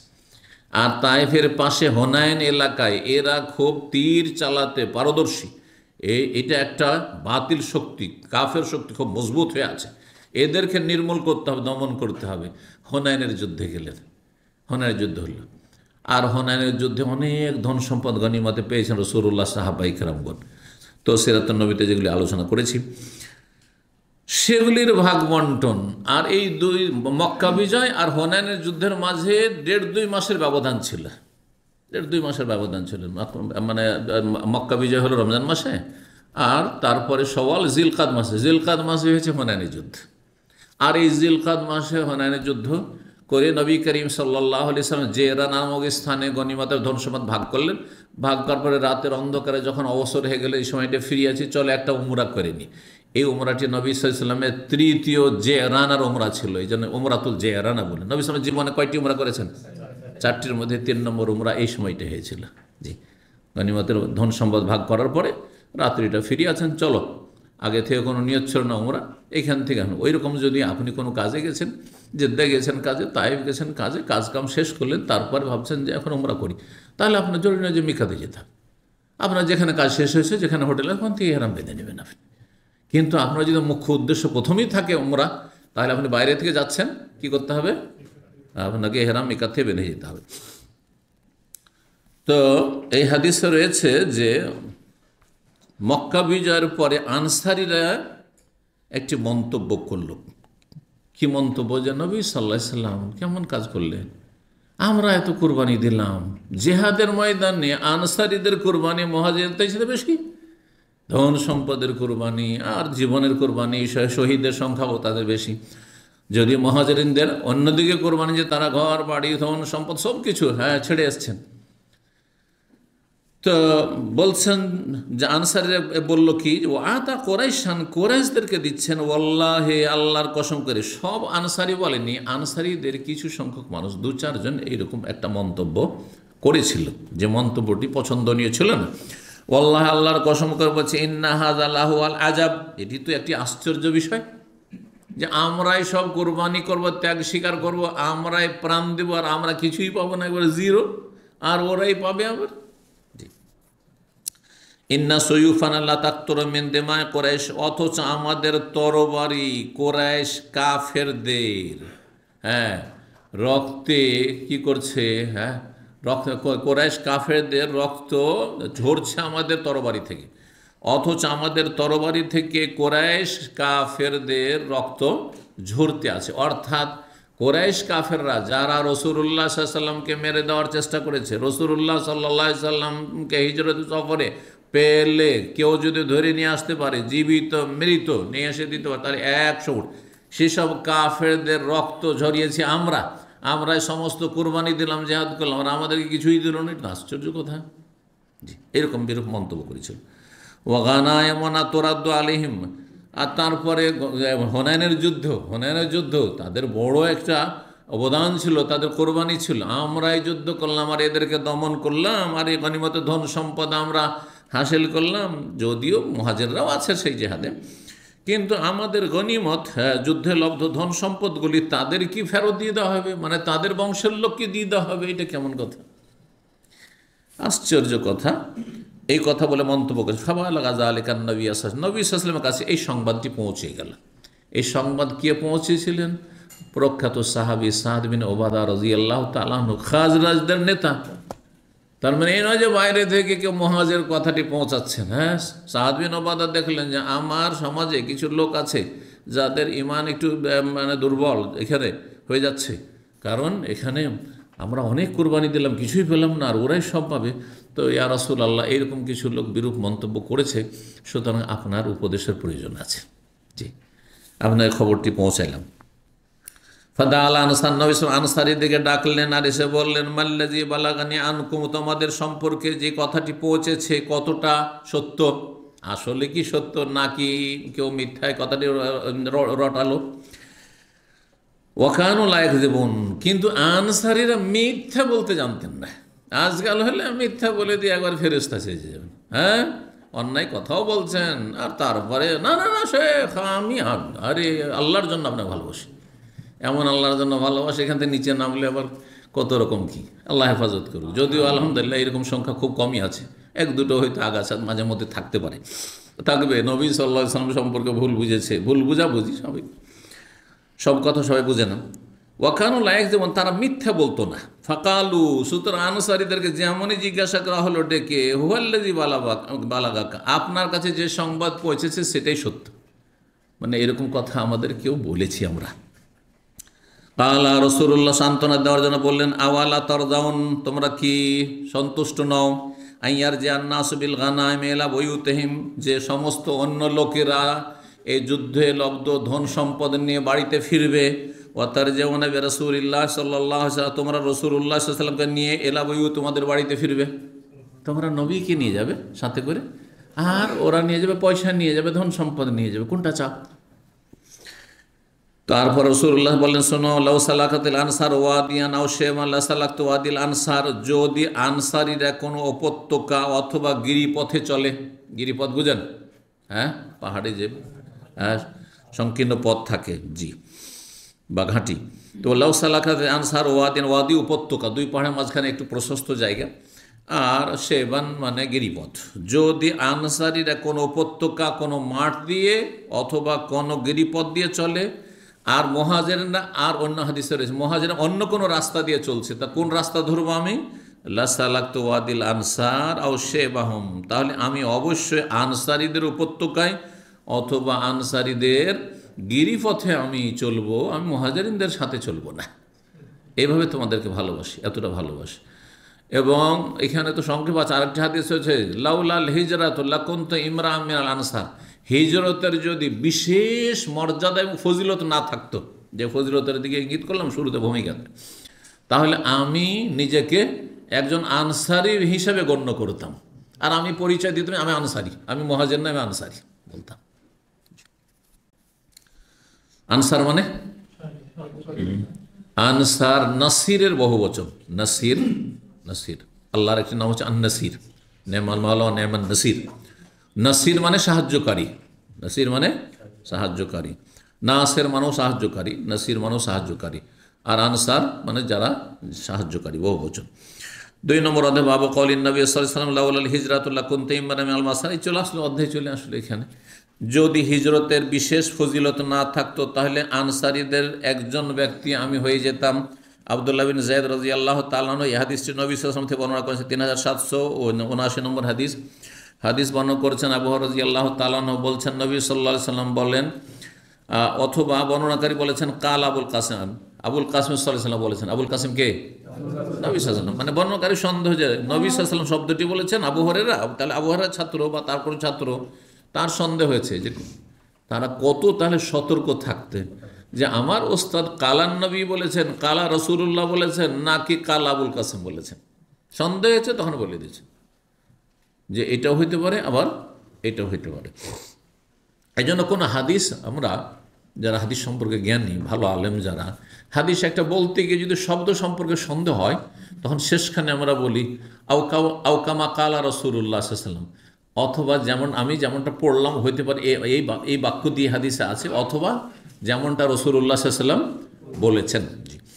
লাউ আন্না আনসারা সালাকু ওয়াদিয়ান আও শেবান, আনসারীরা যদি কোনো উপত্যকায় বা কোনো গিরিপথে চলে, লা সালাকতু ফি ওয়াদিল আনসার, তাহলে আনসারীদের উপত্যকায় আমি চলবো। ওয়ালাউলাল হিজরাত, হিজরতের বিশেষ ফজিলত যদি না থাকতো, লাকুনতু ইমরান মিনাল আনসার, তাহলে আনসারীদের একজন মানুষ আমি হইতাম। কাল আবহাওয়া বলছেন, মা জালামা বে আবি ওয়া উম্মি আওয়াউহু ওয়া নাসারুহু আও কালিমাতান উখরা, রাসূলুল্লাহ সাল্লাল্লাহু আলাইহি ওয়াসাল্লাম কোনো অবিচার করেননি।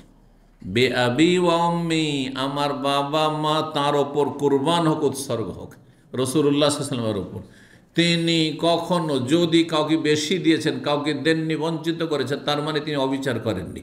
কারণ উদ্দেশ্য হচ্ছে অন্তরকে ইসলাম দিয়ে আকৃষ্ট করা। কিছু লোক এমন আছে যাদেরকে না দিলে মুরতাদ হয়ে যেতে পারে, ইসলামের দুশমন হয়ে যেতে পারে, ও মুনাফিকদের শান্তি দিতে পারে, কাফেরদের শান্তি দিতে পারে। কিন্তু কিছু লোক আছে ও দুনিয়ার কোনো স্বার্থ নেই, সুতরাং তাদের দেওয়ার প্রয়োজন নেই, তাদের আল্লাহ দেবেন। জি, আল্লাহ দেবেন তাদেরকে। জি, আওয়াহু, তারা আশ্রয় দিয়েছিল নবী সাল্লাল্লাহু আলাইহি ওয়াসাল্লামকে, ওয়ানাসারুহু, সাহায্য করেছিল। আনসারীরা নবী সাল্লাল্লাহু আলাইহি ওয়াসাল্লামকে আশ্রয় দিয়েছে, নবী সাল্লাল্লাহু আলাইহি ওয়াসাল্লাম সাহায্য করেছে। আর এই রকমই এই ধরনের আরও কিছু বাক্য বলেছেন, মানে নবী সাল্লাল্লাহু আলাইহি ওয়াসাল্লামের পাশে তারা দাঁড়িয়েছেন, নবী সাল্লাল্লাহু আলাইহি ওয়াসাল্লামের সাথে সবসময় থেকেছেন, জি, ইত্যাদি। 3 নম্বর অধ্যায়, বাবু ইখাইন নবী সাল্লাল্লাহু আলাইহি ওয়াসাল্লাম বাইনাল মুহাজির ওয়াল আনসার। এই অধ্যায় হচ্ছে মুহাজির এবং আনসারদের মাঝে নবী সাল্লাল্লাহু আলাইহি ওয়াসাল্লামের ভ্রাতৃত্ব স্থাপন করা। ভ্রাতৃত্বের সম্পর্ক স্থাপন করা। ভ্রাতৃত্বের সম্পর্ক মানে ভাই ভাই করে দেওয়া। আমাদের দেশে ভাই ভাই লাগানো তো নেই, কিন্তু এখন একটু কমে গেছে। কারণ এখন মনে হয় শুধু পয়সার স্বার্থ। আগের যুগে গ্রাম অঞ্চলে থাকতো দোস্ত লাগানো। দোস্ত লাগানো বলে না, দোস্তি লাগানো, দুটোই বলে। কোনো যে দোস্তি লাগানো, দোস্ত লাগানো। অমুক আমার দোস্ত, অমুক আমার দোস্ত, অমুক আমার বন্ধু, এই লাগিয়ে তারপরে শুধু মৌখিক না, আজকাল চা পানি দিয়ে বিদায়। আজকালও মেলা ফ্রেন্ড আছে আপনাদের, কিন্তু ওইভাবে মানে করে না, প্রস্তুতি নেয় যে তুমি আমার দোস্ত, আমি তোমার দোস্ত, এরকম করে না আজকাল কেউ। এটা বাদ গেছে। কিন্তু তখন করতো কি, পারিবারিকভাবে আমার ছেলে ওর ছেলের দোস্ত, আর তারপরে কাপড় দেওয়া, লুঙ্গি দেওয়া, শাড়ি দেওয়া, তার মাকে, তার খালাকে, তার আত্মীয় স্বজনকে, আর তাদেরকে খাওয়ানো, আর এই বিশাল এক আত্মীয়। আর এসব করতে গিয়ে অনেক সময় পর্দার 12টা বাজিয়েও দিত। এতে যেমন ভালো দিক আছে, তেমন খারাপ দিকেই ছিল, যে দোস্ত ভাই মানে বাড়ি ফিরি তার জন্য, দোস্ত বোনেরা তার জন্য ফিরি, দোস্তের বোন, আর দোস্তের খালা, দোস্তের ফুফু, আর দোস্ত মা, দোস্ত মা হয়ে গেছে, সব হারাম। দেখা হারাম, সব হারাম নয়। বিষয়গুলো বুঝতে হবে। যে কোনো ভালো কাজের খারাপ দিক আছে। ভালো কাজটিকে যদি সীমিতভাবে করেন, আপনি খারাপ থেকে বাঁচিয়ে, তাহলে কাজটি ভালো, না হলে হারাম কাজটি। যৌথ পরিবার ভালো না, কিন্তু যৌথ পরিবারে পর্দা যদি মেনটেন না হয়, তাহলে যৌথ পরিবার অবশ্যই ভালো নয়, গুনার কাজ, আর সাধারণত হয় না। তাহলে যৌথ পরিবার সীমিত আকারে থাকতে হবে, যেখানে পর্দায় কোনো রকমের যেন অসুবিধা না হয়। পর্দা ঠিক আছে, অর্থাৎ ফ্ল্যাট সিস্টেম আছে, আর তারপরে খাওয়া দাওয়ার সময় হয়তো পুরুষরা একসাথে, ভাইয়েরা একসাথে হলেন, মহিলারা একসাথে পর্দার মধ্যে খেলো। এই নয় যে একসাথে ভাবি খাবার দিচ্ছে দেবরকে, ভাসুরকে, সে একবার শ্বশুর মতো শ্রদ্ধা করে খাবার দিচ্ছে, সব হারাম কাজ করছে, সব হারাম কাজ করছে। জি, তো একটি আলোচনা হওয়ার প্রয়োজন আসলে এই যৌথ পরিবারের উপকারিতা অপকারিতা, খুবই গুরুত্বপূর্ণ। কারণ আমাদের দেশে যৌথ যদি না থাকে, দেখো না, দুটো পয়সা হয়েছে, এই যে বাপের থেকে আলাদা হয়ে গেছে, ভাইদের সাথে থাকলো না, যেন সে বড় অপরাধ করে দিল। পর্দা করতে চাই, একসাথে থাকলে পর্দাও করতে দেবে না, পর্দা করতে আমাদের পারিবারিক বাধা, পারিবারিক জাহিলিয়াত, সামাজিক জাহিলিয়াত আছে আমাদের সমাজে। গ্রামের জন্য কোনো পর্দা নেই। পর্দা সীমিত কিছু লোকের কাছে, দাঁড়িয়ে রাখলে আপনাকে পর্দা করা শুরু করে দেবে। কারণ আপনাকে তখন মনে করছে এইটা হচ্ছে সুপুরুষ, আর বাকি এগুলি সব সব আমাদের জাতি, মানে স্বজাতি। না, পর্দা, পুরুষ আর নারীর অবশ্যই ভিন্ন মজলিস হইতে হবে, ভিন্ন বৈঠক হইতে হবে, ভিন্নভাবে তারা বসবে। জি, আল্লাহ হিদায়াত দান করুন। 3780 নম্বর হাদিস বর্ণনা করছেন ইব্রাহিম বিন সাদ, তার পিতা সাদ থেকে, মানে সাদ বিন আবি ওয়াক্কাস থেকে বলছেন, লাম্মা কাদিমুল মদিনাতা, তারা যখন মদিনায় আসলেন তখন আখা রাসূলুল্লাহ সাল্লাল্লাহু আলাইহি ওয়াসাল্লাম বাইনা আব্দুর রহমান বিন আউফ ও সাদ বিন রবি। রাসূলুল্লাহ সাল্লাল্লাহু আলাইহি ওয়াসাল্লাম আব্দুর রহমান বিন আউফ মুহাজির এবং সাদ বিন রবি হচ্ছেন আনসারী, এই দুইজনের মাঝে ভ্রাতৃত্বের সম্পর্ক স্থাপন করে দিলেন যে তুমি আব্দুর রহমান, তুমি হচ্ছ এই সাদ বিন রবির ভাই। সাদ বিন রবিকে বললেন যে এটা তোমার ভাই, একজন মুহাজির একজন আনসারী, এই দোস্তি। আর আখা শব্দটি কিস থেকে এসছে? ওখুয়াত থেকে, ভ্রাতৃত্ব থেকে এসছে। ইন্নামাল মুমিনুনা, এমনিতে মুমিন মুসলিম ভাই ভাই, কিন্তু বিশেষভাবে এ তোমার বিশিষ্ট ভাই, তার তুমি বিশেষভাবে লক্ষ্য রাখবে। সে তোমার বাড়ি লজিং, যেমন আমাদের গ্রামাঞ্চলগুলিতে মাদ্রাসায় সব লজিংয়ে ছিল, এখন শুরু হয়েছে আপনার কি বলছে যেটাকে হোস্টেল হয়েছে, আর খাবার দাবার মেস টেস ব্যবস্থা হয়েছে, না হলে কোথায় সব লজিং ছিল। তো যে একটা ছেলে লজিং থাকছে বাড়িতে, অথবা একজন শিক্ষক মাদ্রাসা শিক্ষক লজিং থাকছে, মুসলিম লজিং থাকছে, সেই বাড়ির একজন ভাই, তার সাথে ভ্রাতৃত্ব সম্পর্ক। তো ওই রকম যে যার সাথে ভ্রাতৃত্ব কায়েম করে দিলেন নবী সাল্লাল্লাহু আলাইহি ওয়াসাল্লাম, তার মানে তোমার বাড়ি খাওয়া দাওয়া করবে, তুমিও তার দেখাশোনা করবে, তার খোঁজ খবর নেবে, তার সার্বিক সহযোগিতা করবে, ইত্যাদি ইত্যাদি।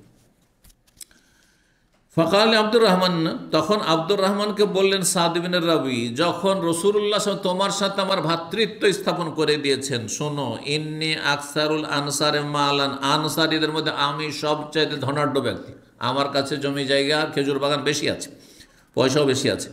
ফাকসিমু মালি নিসফাইন, সুতরাং আমার প্রস্তাব হচ্ছে যে তুমি যখন আমার ভাই দোস্ত, তাহলে আমার ধন সম্পদকে দুই ভাগে ভাগ করছি, অর্ধেক অর্ধেক করে, আর অর্ধেক তোমার অর্ধেক আমার আজকে থেকে। সুবহানাল্লাহ, সম্ভব? আজকে এক মাসের বেতন অর্ধেক করতে রাজি হবেন না? কি দোস্তি, তো খুব বেশি চা খাওয়াই দেবো, না হলে প্রতি সপ্তাহে একবার পার্টি করবো, এক সপ্তাহ ও খাওয়াবে, এক সপ্তাহ আমি খাওয়াবো। দোস্তি কত টিকা থাকে আজকাল, 2-4 সপ্তাহ খান, আর যদি না খাওয়ান তো চেনবেন। আর কথা বুঝতে পেরেছেন না?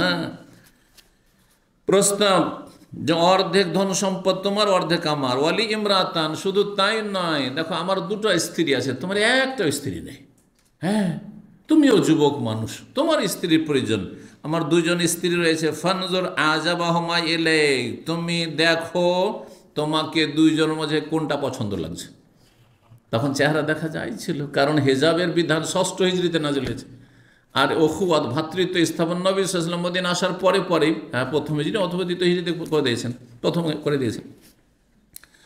তাহলে দীর্ঘ 5 বছর পর্যন্ত হেজাব ছিল না। হেজাব ছিল না মানে কি, মহিলারা কি গোটা শরীরে কাপড় করে বিবস্ত্রে ঘোরাফেরা করতো?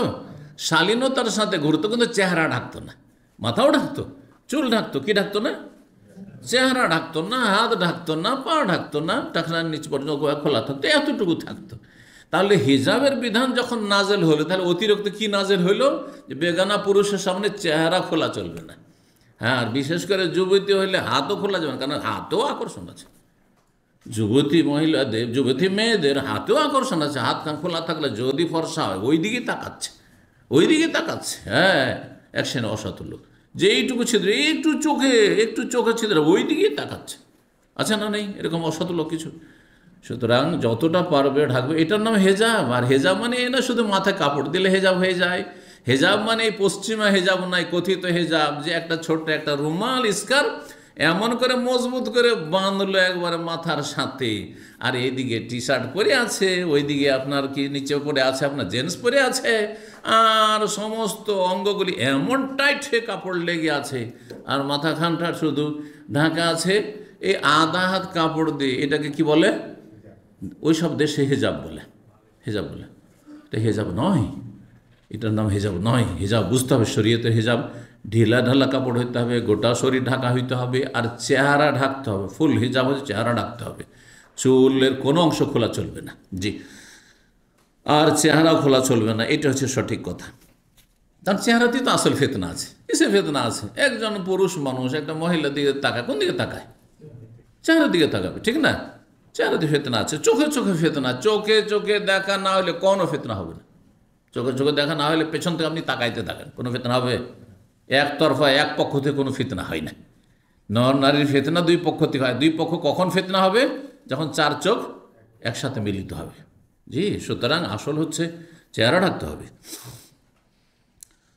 তো ফাসাম্মেহা, যেটা পছন্দ হয় তার নাম তুমি উল্লেখ করো, লি ওতাল্লিকুহা, তাকে আমি তালাক দিয়ে দিয়েছি। ফাইজান কাজাত ইদ্দাতুহা, তার ইদ্যত পার যখন হয়, ফাতাজাওয়াজহা, তুমি বিয়ে করতে পারো।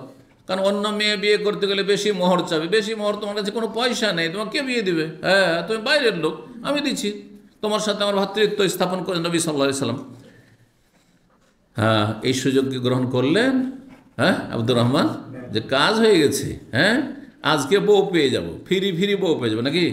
না না না না, জি, দুই পক্ষ থেকে ইমান মজবুত ছিল, ইমান দুই দিক থেকে মজবুত ছিল।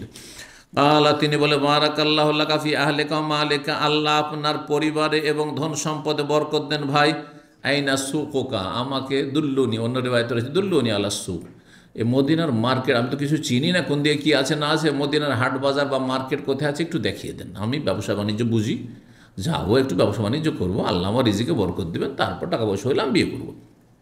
আইনা সুকুকা, আপনাদের বাজার কোথায়? ফাদাল্লু আলা সুকে বানু কাইনুকা, বানু কাইনুকা যে ইহুদিদের একটি বংশ ছিল, এই বংশটি বড় বিজনেসম্যান।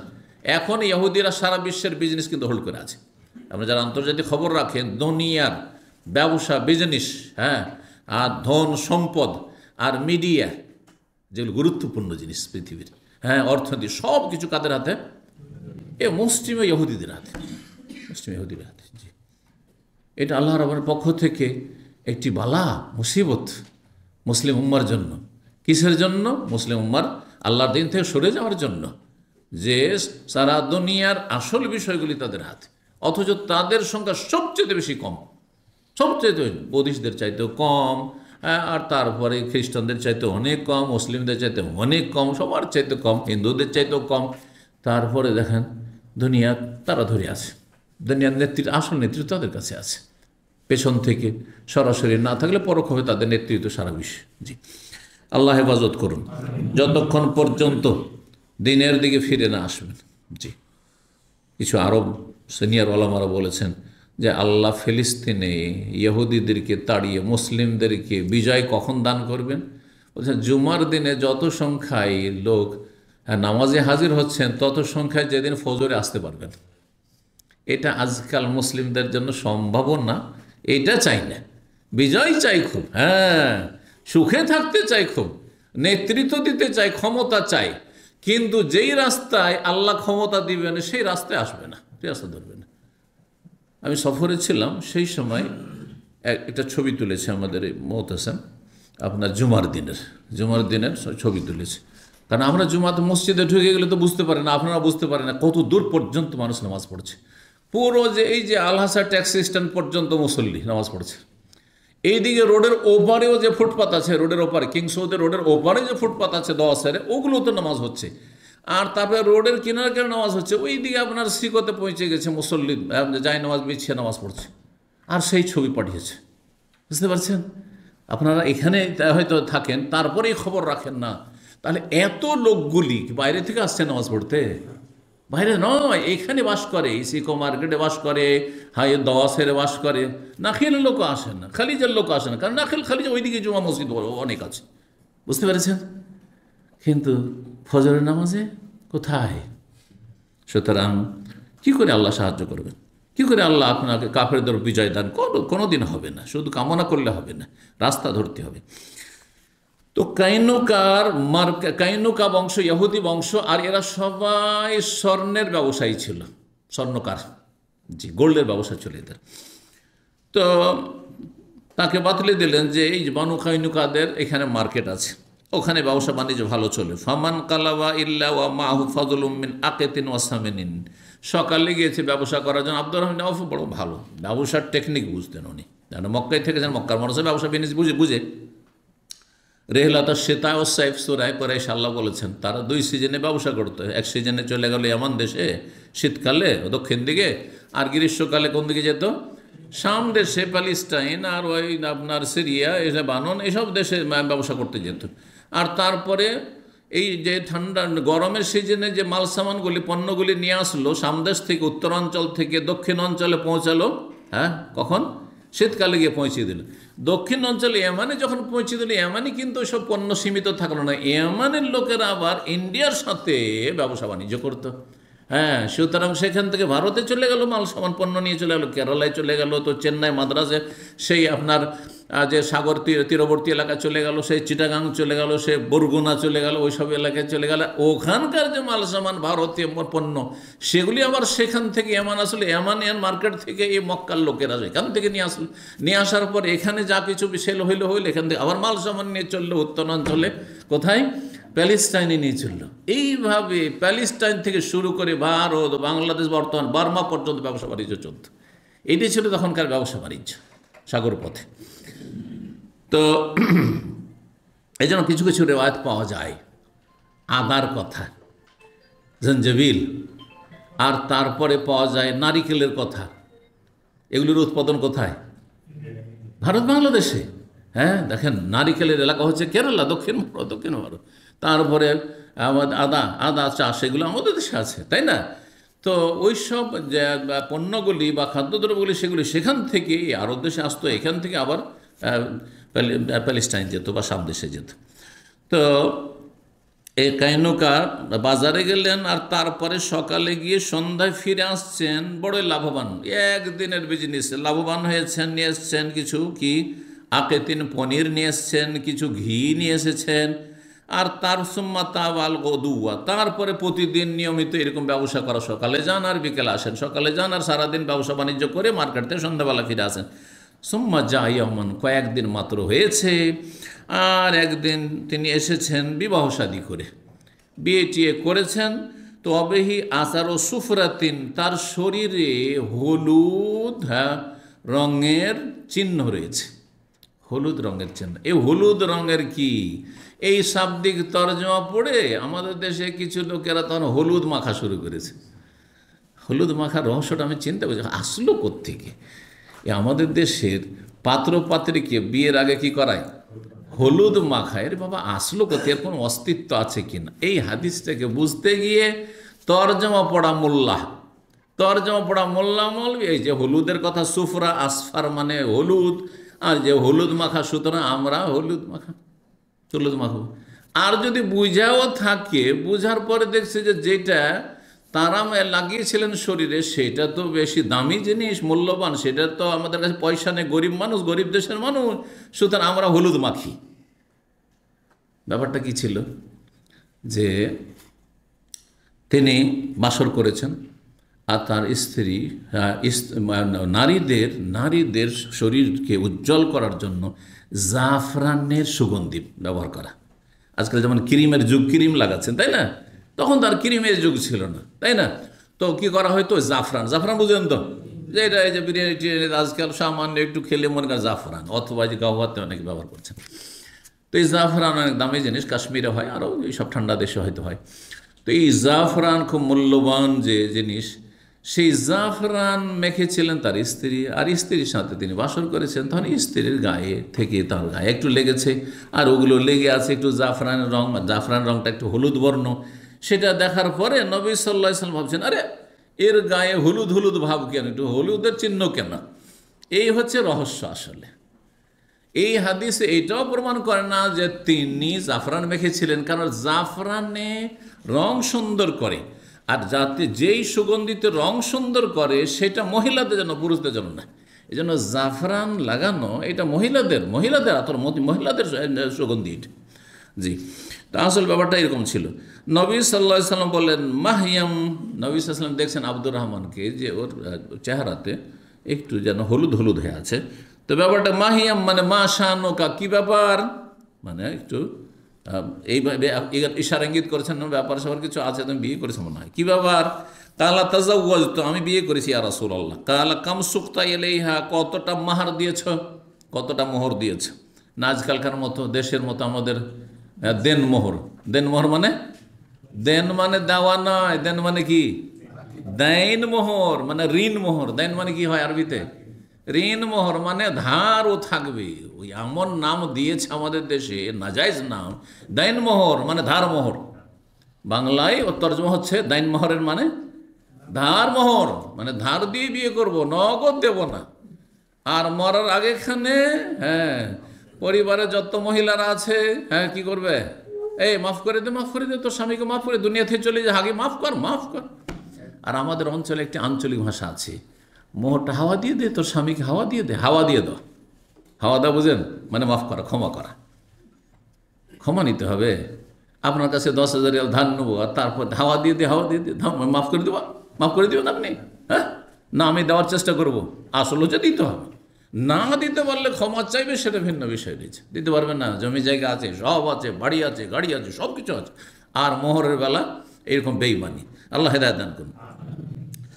তো কতটা তুমি মোহর দিয়েছো? কালা নাওয়াত মিন জাহাবিন, বললেন যে আমি স্বর্ণ দিয়েছি একটা খেজুরের বীজ পরিমাণ। নাওয়াতুন বলা হয় খেজুরের বীজ বা যে কোনো বীজকে, কিন্তু আরব দেশে যেহেতু খেজুরই হইতো সাধারণত, যেন খেজুরের বীজের পরিমাণ, তাহলে সেই স্বর্ণের পরিমাণটা কতটা ছিল?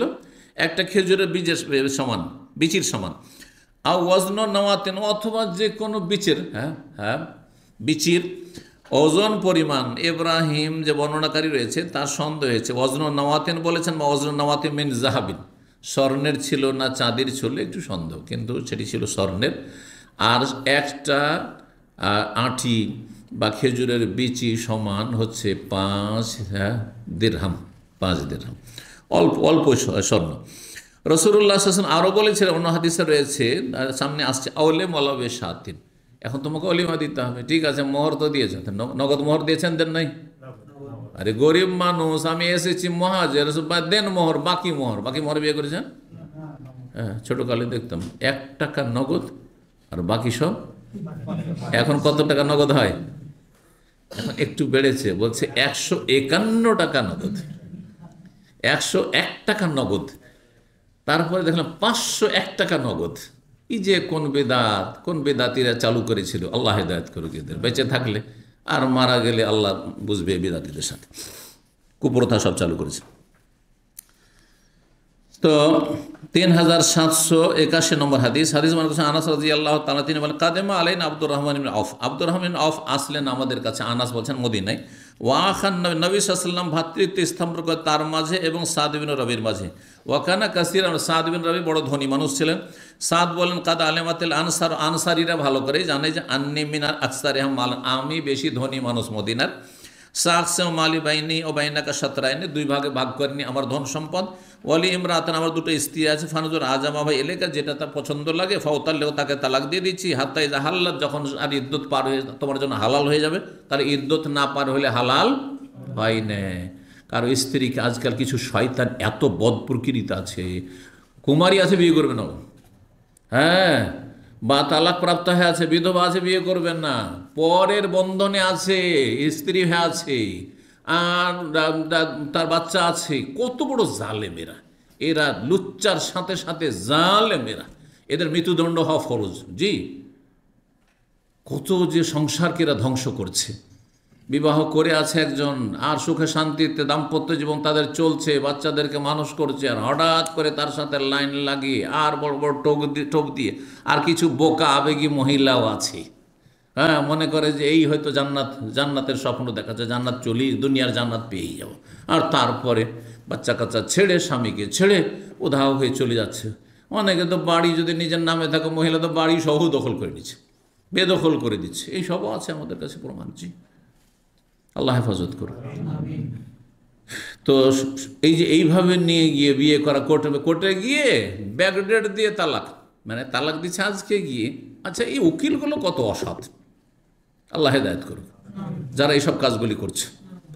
ব্যাকডেট ওই 3 মাস বা 6 মাস আগে কি হয়ে গেছে, হ্যাঁ, তালাক হয়েছে, কিন্তু তালাক আজকে হচ্ছে, ডেটটা দিচ্ছে 3 মাস আগে, 6 মাস আগে, আর তারপরে সাথে সাথে বিয়ে পড়াচ্ছে, বলছে আজকে বিয়ে আর তালাক হয়েছে 3 মাস আগে। কত অসৎ এরা, সাথে সাথে সব কিছু মুহূর্তের মধ্যে তালাকও হয়ে গেল, বিয়ে হয়ে গেল। এটা হচ্ছে ইসলামী যে হাদিস আছে। কি আছে দেখো, আমি তালাক দিচ্ছি, আর তাই জাহাল্লা, যখন তোমার জন্য হালাল হবে। এর ব্যাখ্যা কি? আগের হাদিসে আসলো, যখন এজান কাজা ইদ্দাতুহা, তার ইদ্যত পার হবে। ইদ্যত মানে কত ইদ্যত? তাহলে তালাকের 3 মাসিক, যদি মাসিক হয়, মাসিক বন্ধ হলে তখন 3 মাস। 3 মাস বলবেন না, কারণ মাসিক থাকলে আসল হচ্ছে মাসিক, কারণ মাসিকে দেরি হইতে পারে, আবার 3 মাসের আগেও হইতে পারে।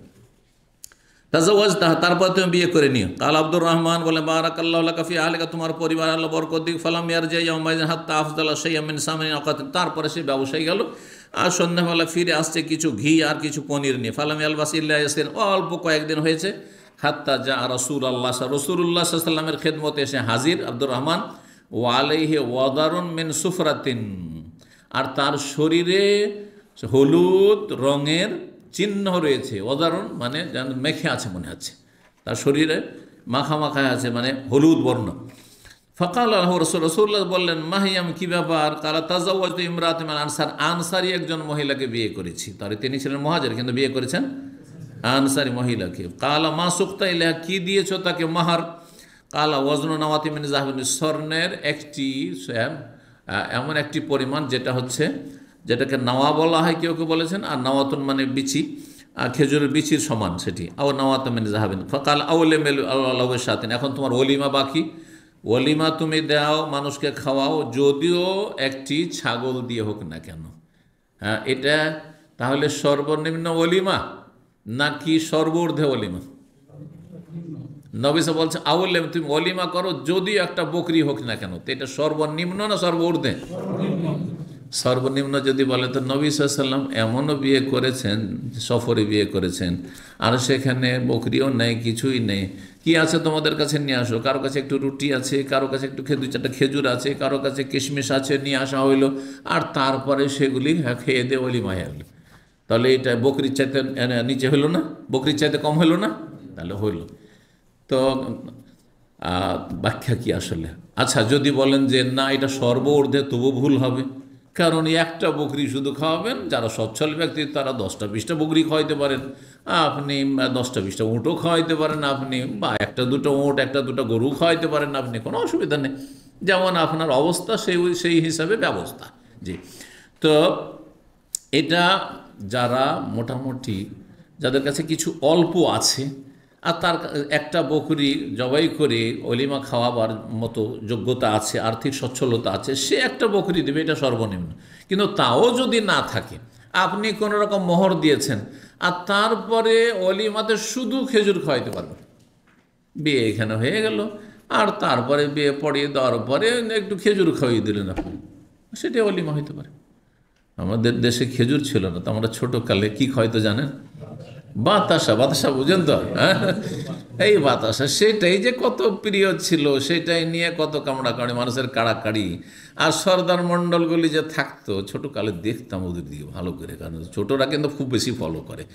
দেখতাম সর্দারজি মণ্ডলজি নিজে আগে এতটা রেখে দিল, ওটাকে আলাদা করে রেখে নিল কুক্ষিগত করে, ওটা থাকলো ওর জন্য, আর বাকি অল্প স্বল্প দিল। আল্লাহ হেদায়েত দান করুক তাদের, যারা বেঁচে আছে আর যারা বেঁচে নেই, আল্লাহ মাফ করুন। তো কথা হচ্ছে যে কিছু দিয়ে, যা আছে আপনার কাছে তা দিয়ে কি হতে পারে? অলিমা হইতে পারে। অলিমা করা উচিত, অলিমা করা সুন্নাতে মুআক্কাদা। অলিমা করা হচ্ছে মানে দাওয়াত দাও, বিয়ে করেছেন দাওয়াত দেন, সুন্নাতে মুআক্কাদা। আর কেউ যদি দাওয়াত দেয় তো দাওয়াত কবুল করা হচ্ছে ওয়াজিব, দাওয়াত কবুল করা হচ্ছে ওয়াজিব। যেমন সালাম দেওয়া সুন্নাত, কিন্তু সালামের জবাব দেওয়া ওয়াজিব। জি, ওই রকম। তো এই ছিল হাদিস। আর এই মর্মে যেহেতু আর একটি হাদিস আছে, সেটা শেষ করে নিয়েছি। 3782 নম্বর হাদিস। হাদিস বর্ণনা করছেন আবু হুরায়রা রাদিয়াল্লাহু তাআলা আনহু। তিনি বলেন কালাতিল আনসার, আনসারীরা বললেন যে রাসূলুল্লাহ সাল্লাল্লাহু আলাইহি ওয়াসাল্লাম বললেন সাহাবায়ে কেরামদের যাদের সাথে ভ্রাতৃত্ব স্থাপন, তাদেরকেও বলেছেন ব্যক্তি পর্যায়ে। আর রাসূলুল্লাহ সাল্লাল্লাহু আলাইহি ওয়াসাল্লামের কাছে এই প্রস্তাব নিয়ে আসলেন আনসারী নিজের পক্ষ থেকে, মুহাজিররা নয়। আনসারীরা বললেন ইকসিম বাইনানা ওয়া বাইনাহুম নাখলা, হে আল্লাহ রসুল, আমাদের মাঝে এবং এই মুহাজির ভাইদের মাঝে এই খেজুর বাগানগুলি আপনারা ভাগযোগ করে দিয়ে দেন, আপনি ভাগ করে দিয়ে দেন, ভাগ বন্টন করেন আমাদের বাগানগুলি। কাল আল্লাহ নবী না, এটা করবো না, তোমাদের নিজের বাগান কেন ওদেরকে ভাগ দেবো, এটা করবো না। কালা, তখন নবী সাল্লাল্লাহু আলাইহি ওয়াসাল্লাম বললেন একটা কাজ কর, বা আনসারীরাই বললেন, তালা আনসারীরা বললেন ইয়াকফুনানাল মাউনাতা ওয়া ইউশরিকুনানা ফিত তামর, তারা এই মুহাজির ভাইয়েরা তারা কি করবে, খেজুর বাগানগুলি রক্ষণাবেক্ষণে আমাদের সাথে সহযোগিতা করবে। ইয়াকফুনানা, কাফা ইয়াকফি মানে যথেষ্ট হবে, যথেষ্ট হওয়া মানে এই শ্রম দেবে, শ্রম দিয়ে আমাদের কাজগুলিতে সহযোগিতা করবে। আল মৌনা যেসব আমাদের মেহনত পরিশ্রমগুলি আছে এগুলিতে আমাদের সহযোগিতা করবে। ওয়ায়ুশরে কোনানা ফিল তামারে, আর খেজুরে আমাদের সাথে তাদের ভাগ বসবে। আমরাও কিছু নেব, তারাও কিছু নেবে, বা আমরা অর্ধেক নেব, তাদেরকে অর্ধেক নেব। যে আমাদের যে আধা আধির যে ভাগ ইটা হয়, যে জমি জায়গাওয়ালা গৃহস্থ মানুষ নিজেরা জমি করে না, গরিবদেরকে জমি, চাষিদেরকে, কৃষকদেরকে জমি দিয়ে দিল, অর্ধেক তুমি নিও, অর্ধেক আমি নেব, এইভাবে। তো নবী সাল্লাল্লাহু আলাইহি ওয়াসাল্লাম এরকমটা বললেন, আর তারাও বললেন তখন সামেনা ওয়া আতানা, আমরা শুনলাম এবং মেনে নিলাম ইয়া রাসূলুল্লাহ, তাহলে সেটাই করব। আর এইভাবেই আনসারীরা মুহাজিরিনদেরকে তাদের খেজুরের বাগানের খেজুরে ভাগ দিয়েছেন। এখানে আজকের আলোচনা শেষ করছি। জাযাকুমুল্লাহ খাইরান ওয়া সাল্লাল্লাহু আলা নবিয়িনা মুহাম্মদ ওয়া আলা আলিহি ওয়া সাহবিহি।